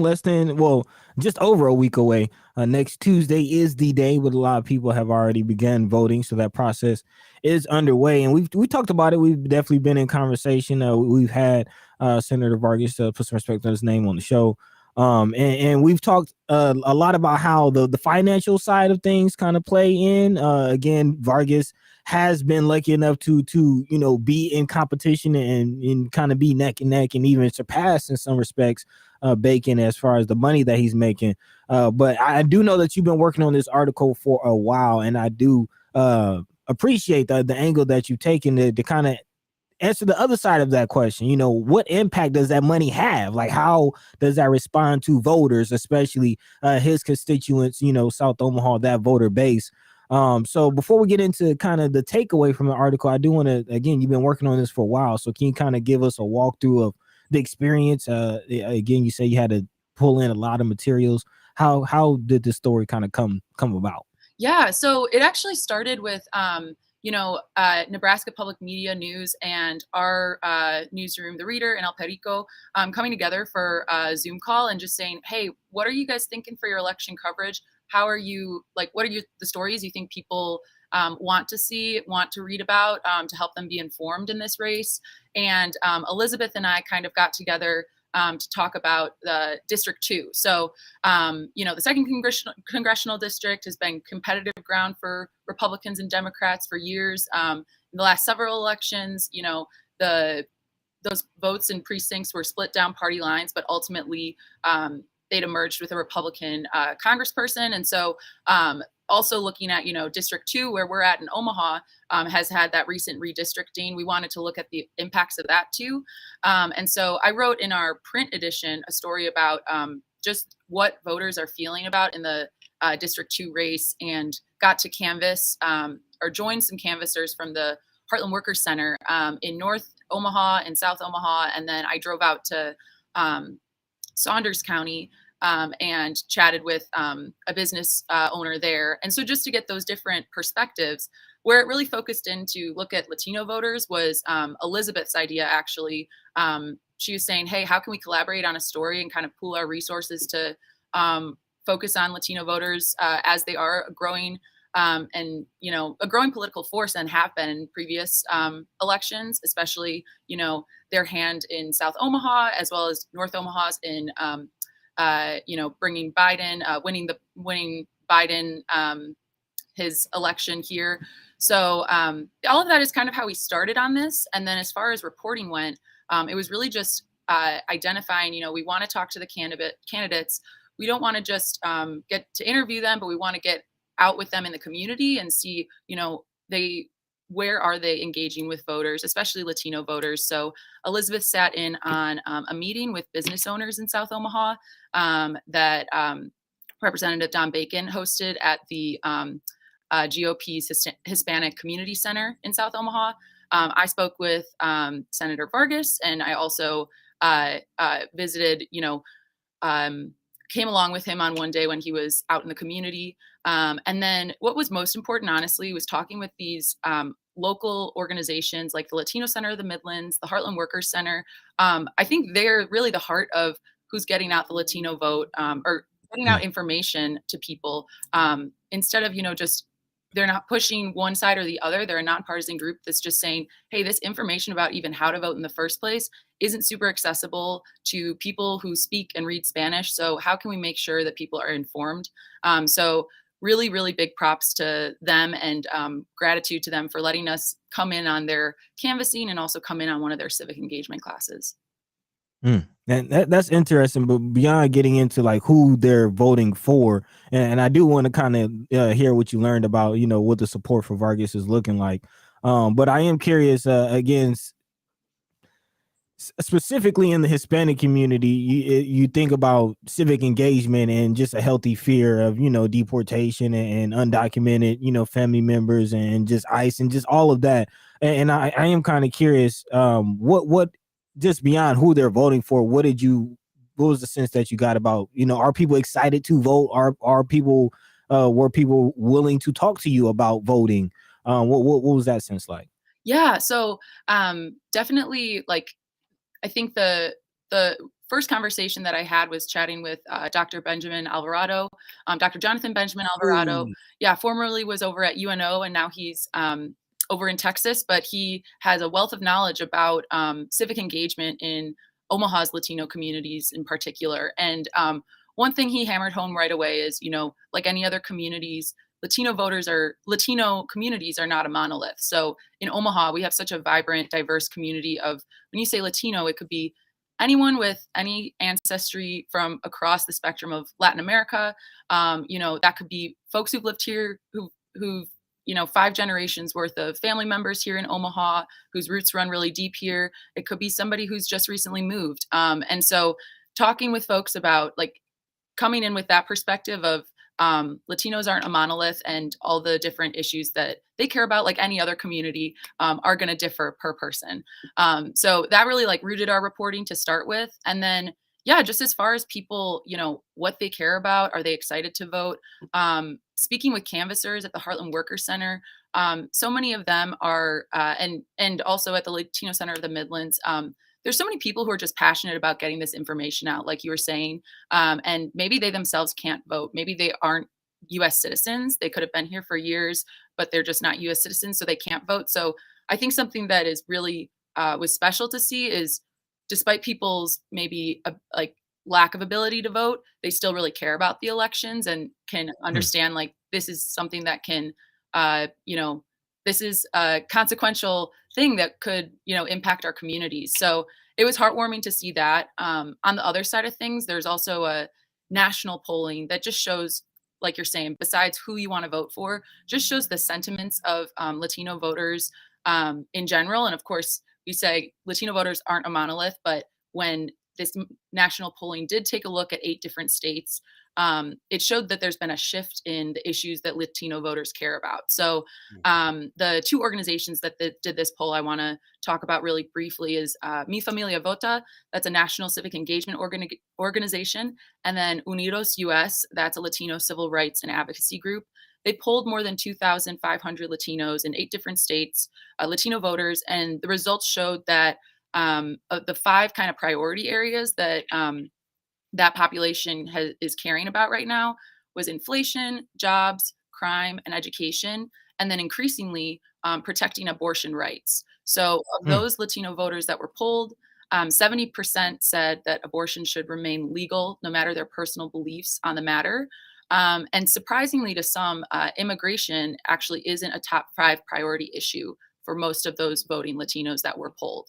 So, of course, we can't say like this is what every Latino voter cares about, just like we can't say that about every Black voter, every white voter. You know, but what we can say is that the sentiments of that Latino voters are feeling about elections, and especially the issues that are some of those like buzzwords, you know, that politicians are using Mhm. their different platforms. We can see how a pocket of those voters nationally are showing a shift in the issues that they care about. Okay. Interesting that I'm still stuck on you informing me that there is a GOP office, a GOP Latino office, and I was like, just what, So I was like, are you kidding? Is there one in the Black community too we don't know about? So it's interesting, and then that phrase that Latino people are not a monolith came to my mind right after that. So very very interesting stuff. I would love to get a little bit more insight on what happened at that GOP meeting as well, just because we wouldn't, how would we know? Yeah, yeah. So Elizabeth was the reporter who was over at that meeting. But exactly as you said, it kind of highlights the varying range of perspectives. Uh, the if you can read in the story, but I'll give you like a little bit of a glimpse. The meeting that was there was a lot of business people from South Omaha, and one of the folks that is quoted in the story, he's a business owner. He mentions that he's inclined to vote Republican because of his beliefs about abortion. But he says, like, flat out, hey, Democrats are coming and engaging with us all the time, year round. And when he asked for if friends wanted to come to the meeting, they said no because of a certain way that they feel about Republicans. And so, what his takeaway was, and he said to Bacon at the meeting, which you can listen to when you hear the radio story Elizabeth did. He says, Democrats are here all the time, but Republicans just come in at one time, and that's right before the election. So, Mm. and Bacon did mention, the recognize the need to maybe build back more trust with the Hispanic population, and so I think that community center, it was set up, I think, a couple months ago. I'm not recalling the exact time that it was, but there's some justified skepticism of you know why why is a center being set up here right before the elections. And it sounded like the people who were there, who may be supporters, were felt comfortable saying that. Mm. That's really That's that's, I'm Yeah, that's very interesting. That's which kind of leads me to the next question as far as the support. As far as again, you said this community, being the Latino community, is not a monolith. So varying backgrounds, varying reasons to support varying candidates. But let's just get to the nitty gritty. What are you finding about the support of Vargas? How is that translating to those different, groups? Yeah. So with Vargas in particular, he's had a long relationship with this community. He started his political career, serving this area, the Board of Education, but then, going on to serve parts of South Omaha in his Senate seat for the state Senate. So there's a familiarity with him that a lot of people do have, and if he were to be elected, he would be the first Latino congressman to serve this area. So the identity that he brings with him, with some voters that I spoke with, that really resonated with them. And I can't say that we were able to crack the nut and say, all right, we know who's going to win or anything like that, because political analysts and a lot of different polling have said this is a toss-up race, and this is one of the races for Congress across the nation that is a pretty tight race. So, I think that Vargas's longtime relationship that he's been building here, and his identity as a Latino man, but also what he really hammered home when I said, what do you think are the issues that Latino voters care about most? He said, I think that the question really is, what are the issues that are impacting working families? Because a lot of those issues intersect with what Latino families and voters are wanting to see change in this district. Yeah, I find that interesting about the fact that Tony Vargas is where he's at right now in the race, because he is from a working family. He is a working family. His whole premise is, we know, if you know his story, then you know that he was fighting for his father, who had a working family, who was working in the packing houses and so on. He's got this story of really just like all of us, everybody else. Yet he's also able to raise a whole lot of money, and this is not his money. It's not like he's one of these billionaires out here like Ricketts, being able to fund things that way. So a lot of Mm-mm. people, it seems to me, a lot of people. That's one indication of the money situation. When Mhm. you follow the money there, it's not just how many ads and stuff did they put out, but it's how much did they raise, and who were the ones that donated. And he's got a lot of support when it comes to working families, working class people that donated as little and as much as they could, and managed to get that number up to pass Don Bacon, as a matter of fact. So always find that very interesting. Also, just wanted to give a shout out to Whitney Richardson, who's in the chat right now. Hey. Interesting. This is so enlightening. She's got a new podcast out as well, and she's going to be a guest on our show on Wednesday to talk about her podcast. So stay tuned for that. Definitely deep political talk going on with Sister Whitney Richardson. Put some respect on her name, and shout out to you for jumping in the chat. Definitely get with Bridget. Definitely get with the people at the Reader. They're great resources for that. As you can see, they dig deep on all these levels Yes. for sure. So Yes. yeah, so just wanted to do that real quick, and just say, Bridget, you're doing great. I can't. I'm sitting here smiling, so I can't believe that the tech over at the Reader is doing what it's doing right Yes. now. You're coming in loud and clear. I Yeah. mean, I'm just we got to go over there and have a party now. We got to celebrate. So Yeah, Absolutely. it's looking good. It's looking good. Definitely. Just happy to be able to allow y'all to continue doing what you're doing, in a different way as far as reporting to our audience, and to bring your reports and kind of the story behind the report forward. So I'm glad that we're doing this, and I appreciate you. Again, as Whitney Richardson is saying, that it's definitely enlightening. For me, it is very interesting. I'm glad that you. This is why we enjoy and appreciate working with the Reader. I'm glad that you had the awareness to say that the Latino community is not a monolith, and to report from that way. And I do find it interesting that the 5 things that you said, the 5 issues, one, immigration not being one of them, find that interesting, and two, the those 5 can really be translated across the board to just, like you said, just working class families, just regardless of racial background. If you're a working class, middle class individual, then those issues definitely are on top of your list. even the conservative Latino group, we're thinking about that GOP meeting that Don Bacon had, but Don Bacon has been in the black community having meetings like that all the time too. Yeah. And the same thing with the black community, not a monolith. A lot of Christians that don't believe in abortion either, that are going to vote Republican. It's kind of same across the board. So very interesting to hear that that's what's also going on in the Latino community. We already knew that, but it's good to hear that it's doubled up. It's proven. We got people over there witnessing this too, so I love it. Yeah. Very interesting. For me, what was kind of your biggest takeaway from the article? Like, what was kind of the eye-opening moment for you in the process of this reporting? Yeah, that's a great question. Well, I just think for the article in itself, you know, it really kept hitting home that people really care about elections. People really care about voting, and a lot of those people can't Mm. even vote.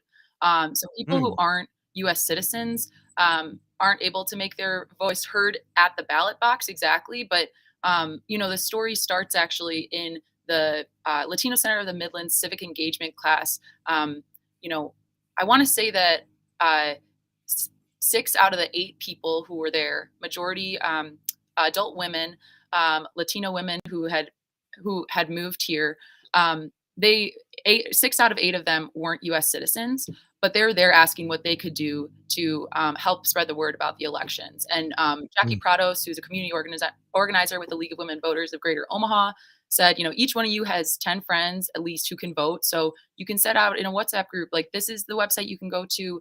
Here's when you can vote. Be ready to vote. So there's people who are really excited to be a part of this engagement, process, this civic engagement, that aren't able to make their voices heard in the same way that some of us who can vote can. So I just wanted to really, that's what has stuck with me most, because some of the people who are mobilizing voters most are those who can't vote. And I'm sure that transcends in other communities as well, not just with folks who are U.S. citizens, but who might have something on their record that prohibits them from voting, things like that. But that's what stuck with me most, I think, through this story. Yeah, as the saying goes, you don't know what you have until it's gone. So that's very interesting. Those who can't vote are kind of the main ones pushing that. I also think it's a big sign of intelligence for individuals, even though they know they can't directly do that. They know it's important. They've been digging into the topics and the subjects, and they've been encouraging others. So very a sign of a very deep civic thinking that's going on in the community as well. So I take that for all of our communities that have people on the outside that are helping push things, even though they can't vote. Very interesting stuff. Yeah, and the last thing I would wanna say that I took away just from the technical side of doing this story is that, collaborations in local journalism only make things better. I really, really loved and appreciated working with, Elizabeth, Rembert on this, and I wanna just say again for anybody who's joining that we collaborated with Nebraska Public Media News on this story, so you can read it and listen to it on our website, but you can also do that on their website if you search Nebraska Public Media News. So there you go. yeah, just like we're doing now, local journalism collaborations work and only help, strengthen what we can do to help inform people. So yeah. Love it. Teamwork makes the dream work. Indeed. And as always, thank you. Anything else you got you're working on, or any last words for the people? Yeah, just thank you for tuning in, and thank you for having us on. We love coming on. Keep on picking up the Reader. You can find a copy for free. For those of you who have joined or don't know what the Reader is, we're a print, online and print monthly alternative newspaper here in Omaha. We publish with El Perico, that's the Spanish, so bilingual newspaper as well. And you can pick it up all throughout Omaha. I can see if I can drop a link for finding a copy. But yeah, that's a free resource for everyone. The next one will be, it's off at the printers now, so I think that it should be hitting stands this weekend. And you can find some stories about, I spent a day in immigration court, and there's a day documenting that and just looking at what the backlog is looking like in our immigration court system in Omaha. You can also find some good stories. Chris Bowling's got one about kind of like an alternative alternative program for young kids. I'm really excited to get the paper in print, because once you see that, like, I feel like all the hard work is it's worth it. So yeah, those are just a couple sneak peeks of what you might see in the next issue. Get those bylines. Yes, looking forward to it. Definitely make sure you check out the Reader and El Perico, and especially as you mentioned, it is a resource. Again, we are just days away from election day. There if you're unfamiliar about some of the candidates, some of the voting places, dates, locations, if you have any question about voting, you can find some guides and some information in the Reader, so definitely check that out. And Bridget, as always, we appreciate you. Thanks for having me on, guys. Have a good one. You too. Bridget Fogarty, one of my favorite people in the world. We got to get back to Boston soon. Absolutely. Have a good one. Peace. Bye. Peace. All right, ladies and gentlemen, appreciate you with your questions and paying attention to what Bridget has to say there. I love the Reader too. Miss Erica Fell says, woke up just in time. I love the Reader. Yeah. Really proud of the work that the Reader's doing. It sounds like we got a new partner we need to be reaching out to with the Nebraska. Yeah. That's what's up. Linda in Chicago. NPR affiliate. Say again. NPR affiliate. Yeah, for sure. Linda in Chicago says, I love the collaboration that has been happening with local news journalists. Yeah, that's the key. The key is that we all got to team up, man. We're all, and I gotta admit, like we got into this thing because we were tired of what mainstream media was talking about. Channel 6, Channel 7, Channel 3, Omaha World Yeah. Herald. But when we started doing what we're doing, a lot of people from those organizations came out of the woodwork. A lot of reporters that did want to report and say some things in a different way have been chiming up. And there's been a little bit of collaboration there too, especially now that Flatwater Free Press is up and running. They work very, very in tune with a lot of the majors. So Hmm. even there, even journalism in general is under attack, and that's kind of bringing all the factions kind of together. Even the ones that were kind of split a little bit. There's still some division because there's definitely some propaganda and things that happen on mainstream that we're trying to read between the lines on, but. For the most part, journalism is kind of standing strong, and is in the end it will win. It will overrun all of it. So we just got to keep up the good fight. Sean McCarthy says saw this about a fatal officer involved shooting yesterday at 30th and Marcy. Yeah, we heard about that. Waiting on a little bit more information about that. Of course, somebody was shot and killed by the police, and so they have the grand jury. They have the what is it? The grand jury investigation going on right now over that police officer that is now on paid leave. Vacation. So anyway, yeah, we'll if we find out some more information on that, we'll up to date, bring you some up to date on that. Like I said, we don't do the if it bleeds it leads thing around here, but we will talk about some things that are relevant surrounding it. Yep. Let's take a quick break and come back. 8:47 right now. If you believe in the concept of time, and you're listening to First Sky Omaha Radio, First Sky Omaha in the morning. In the morning. Paul B, buddy to God, all of you, the chat chimers, stay tuned for the haps coming up next. Is right when we get done with the lightning round. So stay tuned. We'll be right back. It's going down.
Welcome back, welcome back, welcome back, welcome back, welcome back. You're listening to First Sky Omaha Radio, First Sky Omaha in the morning. In the morning. Paul B, buddy to God. We are live on Twitter. So if you happen to be over there, let us know if that's what you want to keep doing. Kind of contemplating Twitter tripping right now. Twitter tripping. So we kind of contemplating whether or not we're going to continue on Twitter. A couple black communities jumping off because it's going crazy over there in the real way. So yeah, man. I don't know. Let us know what you think. First of all, those of you on Facebook and YouTube, we never really get any Twitter comments. I don't think that you can get Twitter comments on the actual program we're using. Yeah. But we don't get much action over there. We were just starting to chime up some things on there because the news people are there, we're news too, so we got to kind of play the game, but have never been real enthusiastic about Twitter. And nowadays, now that Elon Musk has bought it and have fired a whole bunch of people and opened it up to Trump and Kanye again, we don't know what's happening here. So I don't know. Also, Whitney Richardson in the chat says, "Okay, who is the brother in quotation marks in the GOP commercials against Vargas?" You're talking about Tony Connor. You're talking about Yeah. the president of the police union, Yeah. the one that is always harassing Precious McKesson, the one that has chimed up about brother Greg Gonzalez. Yeah, he's kind of a notorious cat. think we'll reach out and try to have him on to see where his head's at, because I'd Hmm. like to know. I don't know about that, bro. I think, Is that a conversation y'all like to see? yeah, let us know. I mean, Let us know. we can bring him and Herschel Walker on, and then we'll just have a real, Have a sit down. Have a yeah, we'll have a couple brothers having a real conversation. deep discussion. So anyway, yeah, that's a good question. But anyway, yeah. So back to the situation on Twitter. But you got a little information on what's going on over there? Yeah, man. Of course, last season, our theme was "Space is the place" because we were asking where are the spaces and places for us? Where is that? Where can we be safe? And Twitter might not be it, man. As Paul mentioned, Elon Musk recently purchased and took control of Twitter, and immediately took no time to have sweeping layoffs. But that's not the cause for concern. That's not what we're talking about. We're talking about the digital space, not the offices, but the digital space, where the use of the N word has now gone rampant due to what Elon Musk is deeming free speech absolutionism, where again, Elon is hoping to make Alaska, or make Twitter, a place where you can just say whatever you want. Just say whatever you want. And people have taken heed to that. And the use of the N word has spiked 500%. It's been That's according to the Network Contagion Research Institute, which is a research group that analyzes social media content to predict emerging threats. And they say that the use of the N word on Twitter has increased nearly 500% in just 12 hours. Yeah, groups are going crazy. They were hashtagging it. It was trending. One account says Elon now controls Twitter. Unleash the racial slurs. I saw a meme like Lex Luthor taking over the Daily Planet. That's what they try to act like Elon Musk is taking over Twitter. Man, of course, LeBron James chimed up, But saying something must be done about this. what can be done? I mean, that's the point. He bought this, and he fired everybody who was doing any of the blocking of stuff, and so Mm-hmm. that can be as free speech can get. So you'll have Kanye on there. You have Trump back on. Trump was banned from it before, so now he's gonna let Oh yeah, Trump back on. I think wasn't Trump like one of the first ones to get a lifetime ban? Yeah. Not only the N word trending, but all kinds of anti-Semitic racial slurs, all kinds of Yep. we talked about Twitter at one time and talked about how like the majority of people are on Facebook and Instagram, not on Twitter. Mm-hmm. Twitter has a very kind of specific group that stick to it hard. The news piece being one of them, and then there was a study that said that most of the activity goes on between pretty much 90% of the same people in on the platform. So Hmm. there's so it's a weird group and I have a feeling it's a very a very racist. It's supremacist groups on there that are really doing this. So we got one vote already. Linda in Chicago says, "Don't leave Twitter. Stay and stand up." Hmm.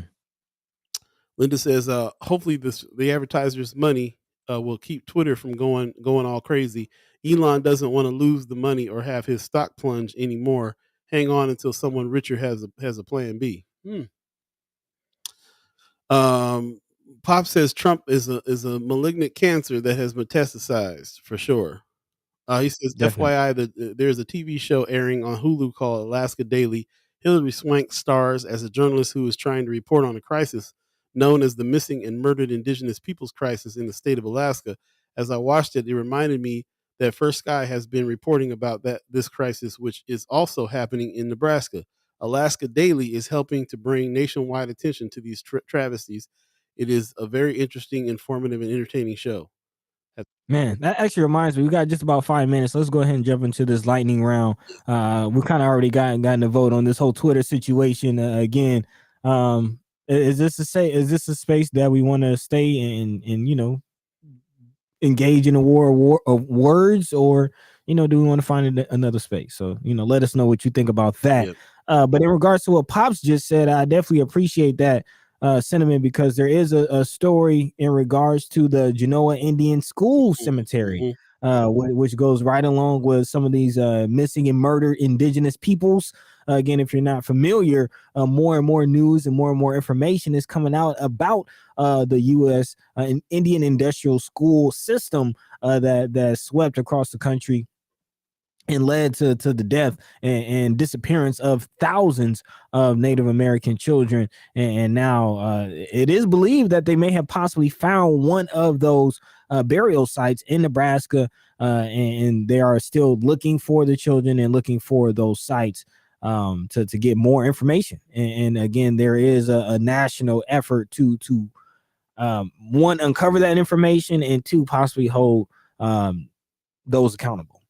Interesting. We'll definitely follow that one. Yeah, definitely keep our eyes on this situation as it is happening not only in Nebraska, but throughout the Midwest and really America and Canada. So Right. yeah, we'll definitely keep our eyes on that situation. Also, another situation that we need to keep our eyes on, and I'm sure we will talk about more on Wednesday, is this Supreme Court decision that's expected to be discussed. I don't know if the decision is going to come down today, but the questions are being asked and heard today in the Supreme Court in regards to affirmative action. The University of North Carolina and Harvard University are both being slapped with lawsuits, and their use of affirmative action is being questioned. This is from Students for Fair Admissions, which is an organization founded by legal activist Edward Bloom, who is fighting for what he sees as racial preferences in school admissions and other spheres as well. Essentially, they are saying that the way that these universities are using affirmative action discriminates against Asian Americans who have, on average, higher standardized test scores than any other ethnic group, including whites, according to this article. So this challenge could definitely turn the whole Brown v. Board of Education on its head. So we'll definitely keep our eyes on the situation, and of course, possibly talk about it on Wednesday regarding what happens today in the Supreme Court. Yep. Interesting. Yes, very interesting. In other news, a second railroad union vote has downed the Biden tentative agreement.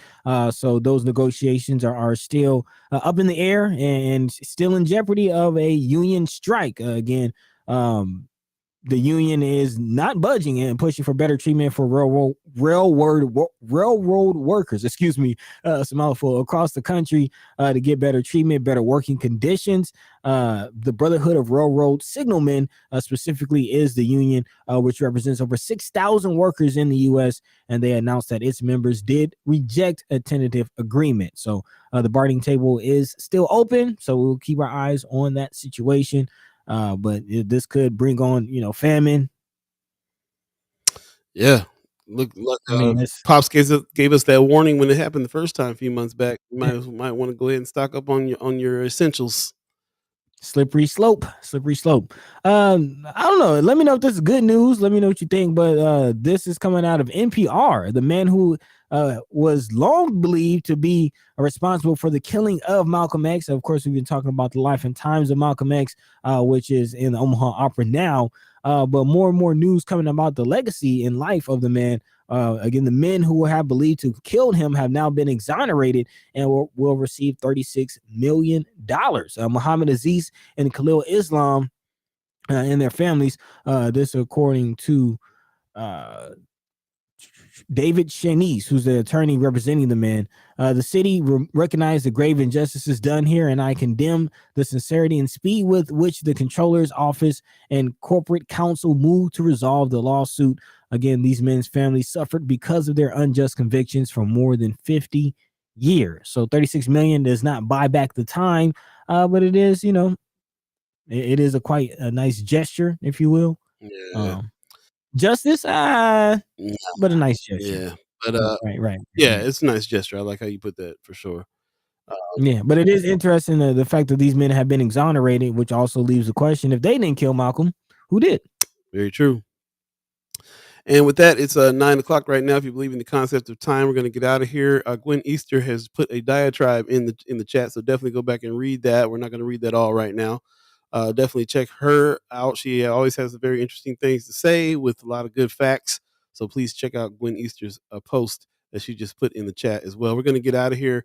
We're not really going to get hit the haps too much, but I will say that we will bring on. Let's see here. I think there is something in the chat that I just was trying to get to here.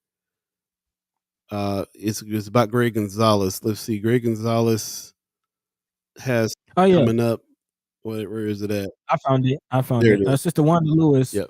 says Greg is having a Ask the Candidate forum tomorrow at EGP. Okay, the Essential Gathering Place on 42nd and Saratoga. That's 5001 North 42nd Street at 6 p.m.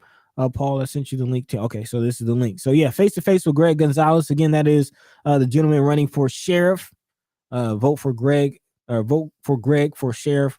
Why? Come ask him. So again, you get to speak to the man himself, hear from the source, if you will. Any questions that you may not have asked or were not answered during our interview with them, again, you have that opportunity to do that. So that is tomorrow from 6 to 8 p.m. So yeah, definitely check that out. Yep. Do that. And I can't get out of here without showing one event from the Benson Theater that's coming up from the Mexican American Historic Society, the Dia de Muertos Omaha 2022. Is happening at the Benson Theater November 2nd. It's going to be $10 general, $5 for students, starting at 7 p.m.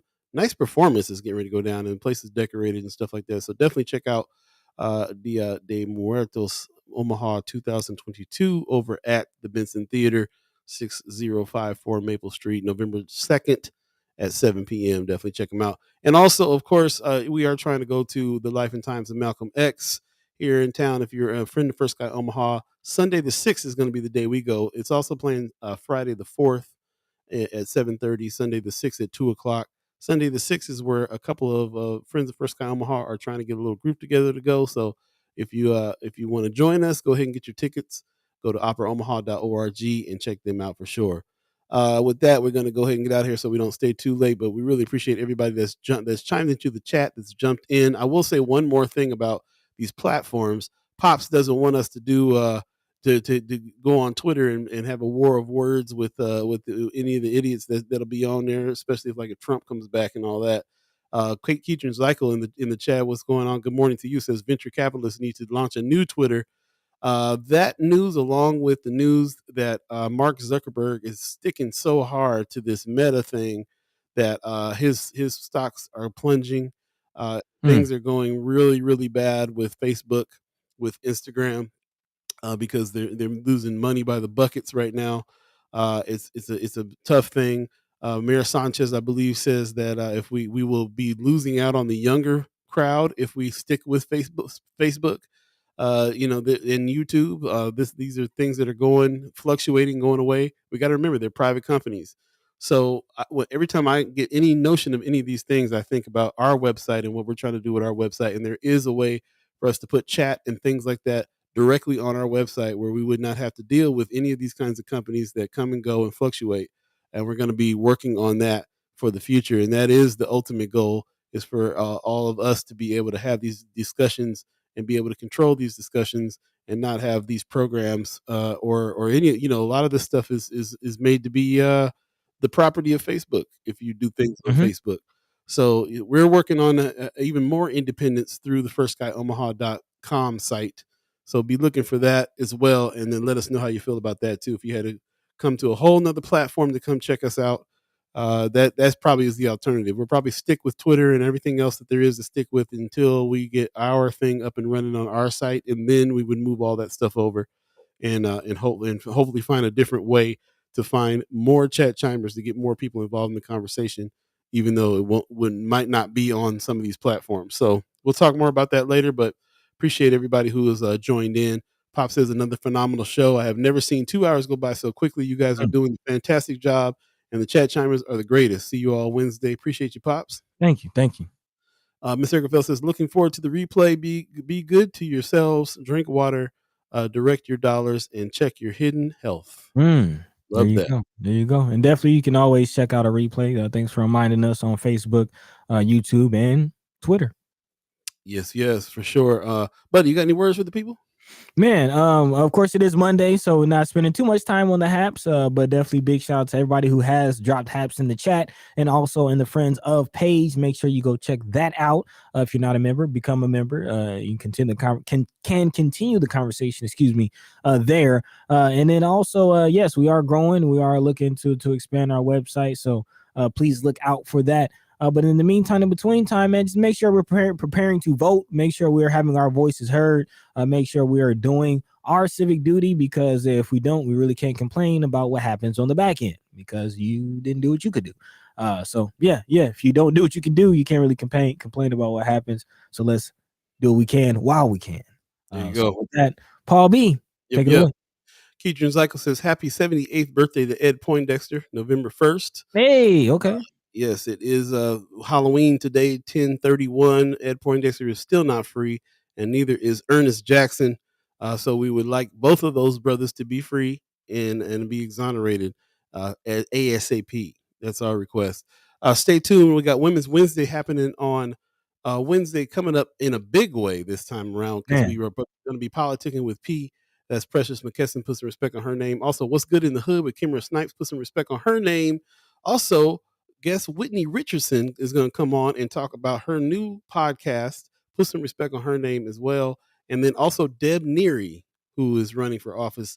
Put some respect on her name. She's going to be coming and talking about some things too. So packed Women's Wednesday coming up. Lots of good guests they'll be happening. And don't forget on Friday as well, we're going to be talking to Dave Pontos, and we're going to be talking to Senator Kara Blood. Put some respect on their names for sure. Yes, doing the good work. Lots of guests, because this is the last week that we have before the vote. So we need to be really talking about these things and so on and so forth. Really, really appreciate everybody who follows us. Linda in Chicago says, I would follow you. I'm all on all platforms, but mostly stay off of FB anymore. Happy Monday. Appreciate it. Getting some good words. That'll be good. That'll be good. So that's what's happening. Okay. Did you want to speak on that before we go, or we'll go and talk about it later? Cool. Thanks for sticking with us past the time. We're sorry that we're running late, but we have no concept of time around here. It is what it is. But we know we got to get on about your day. So you guys have a good one. We'll see you Wednesday. And again, take care of each other. Peace. By the way, Vanguard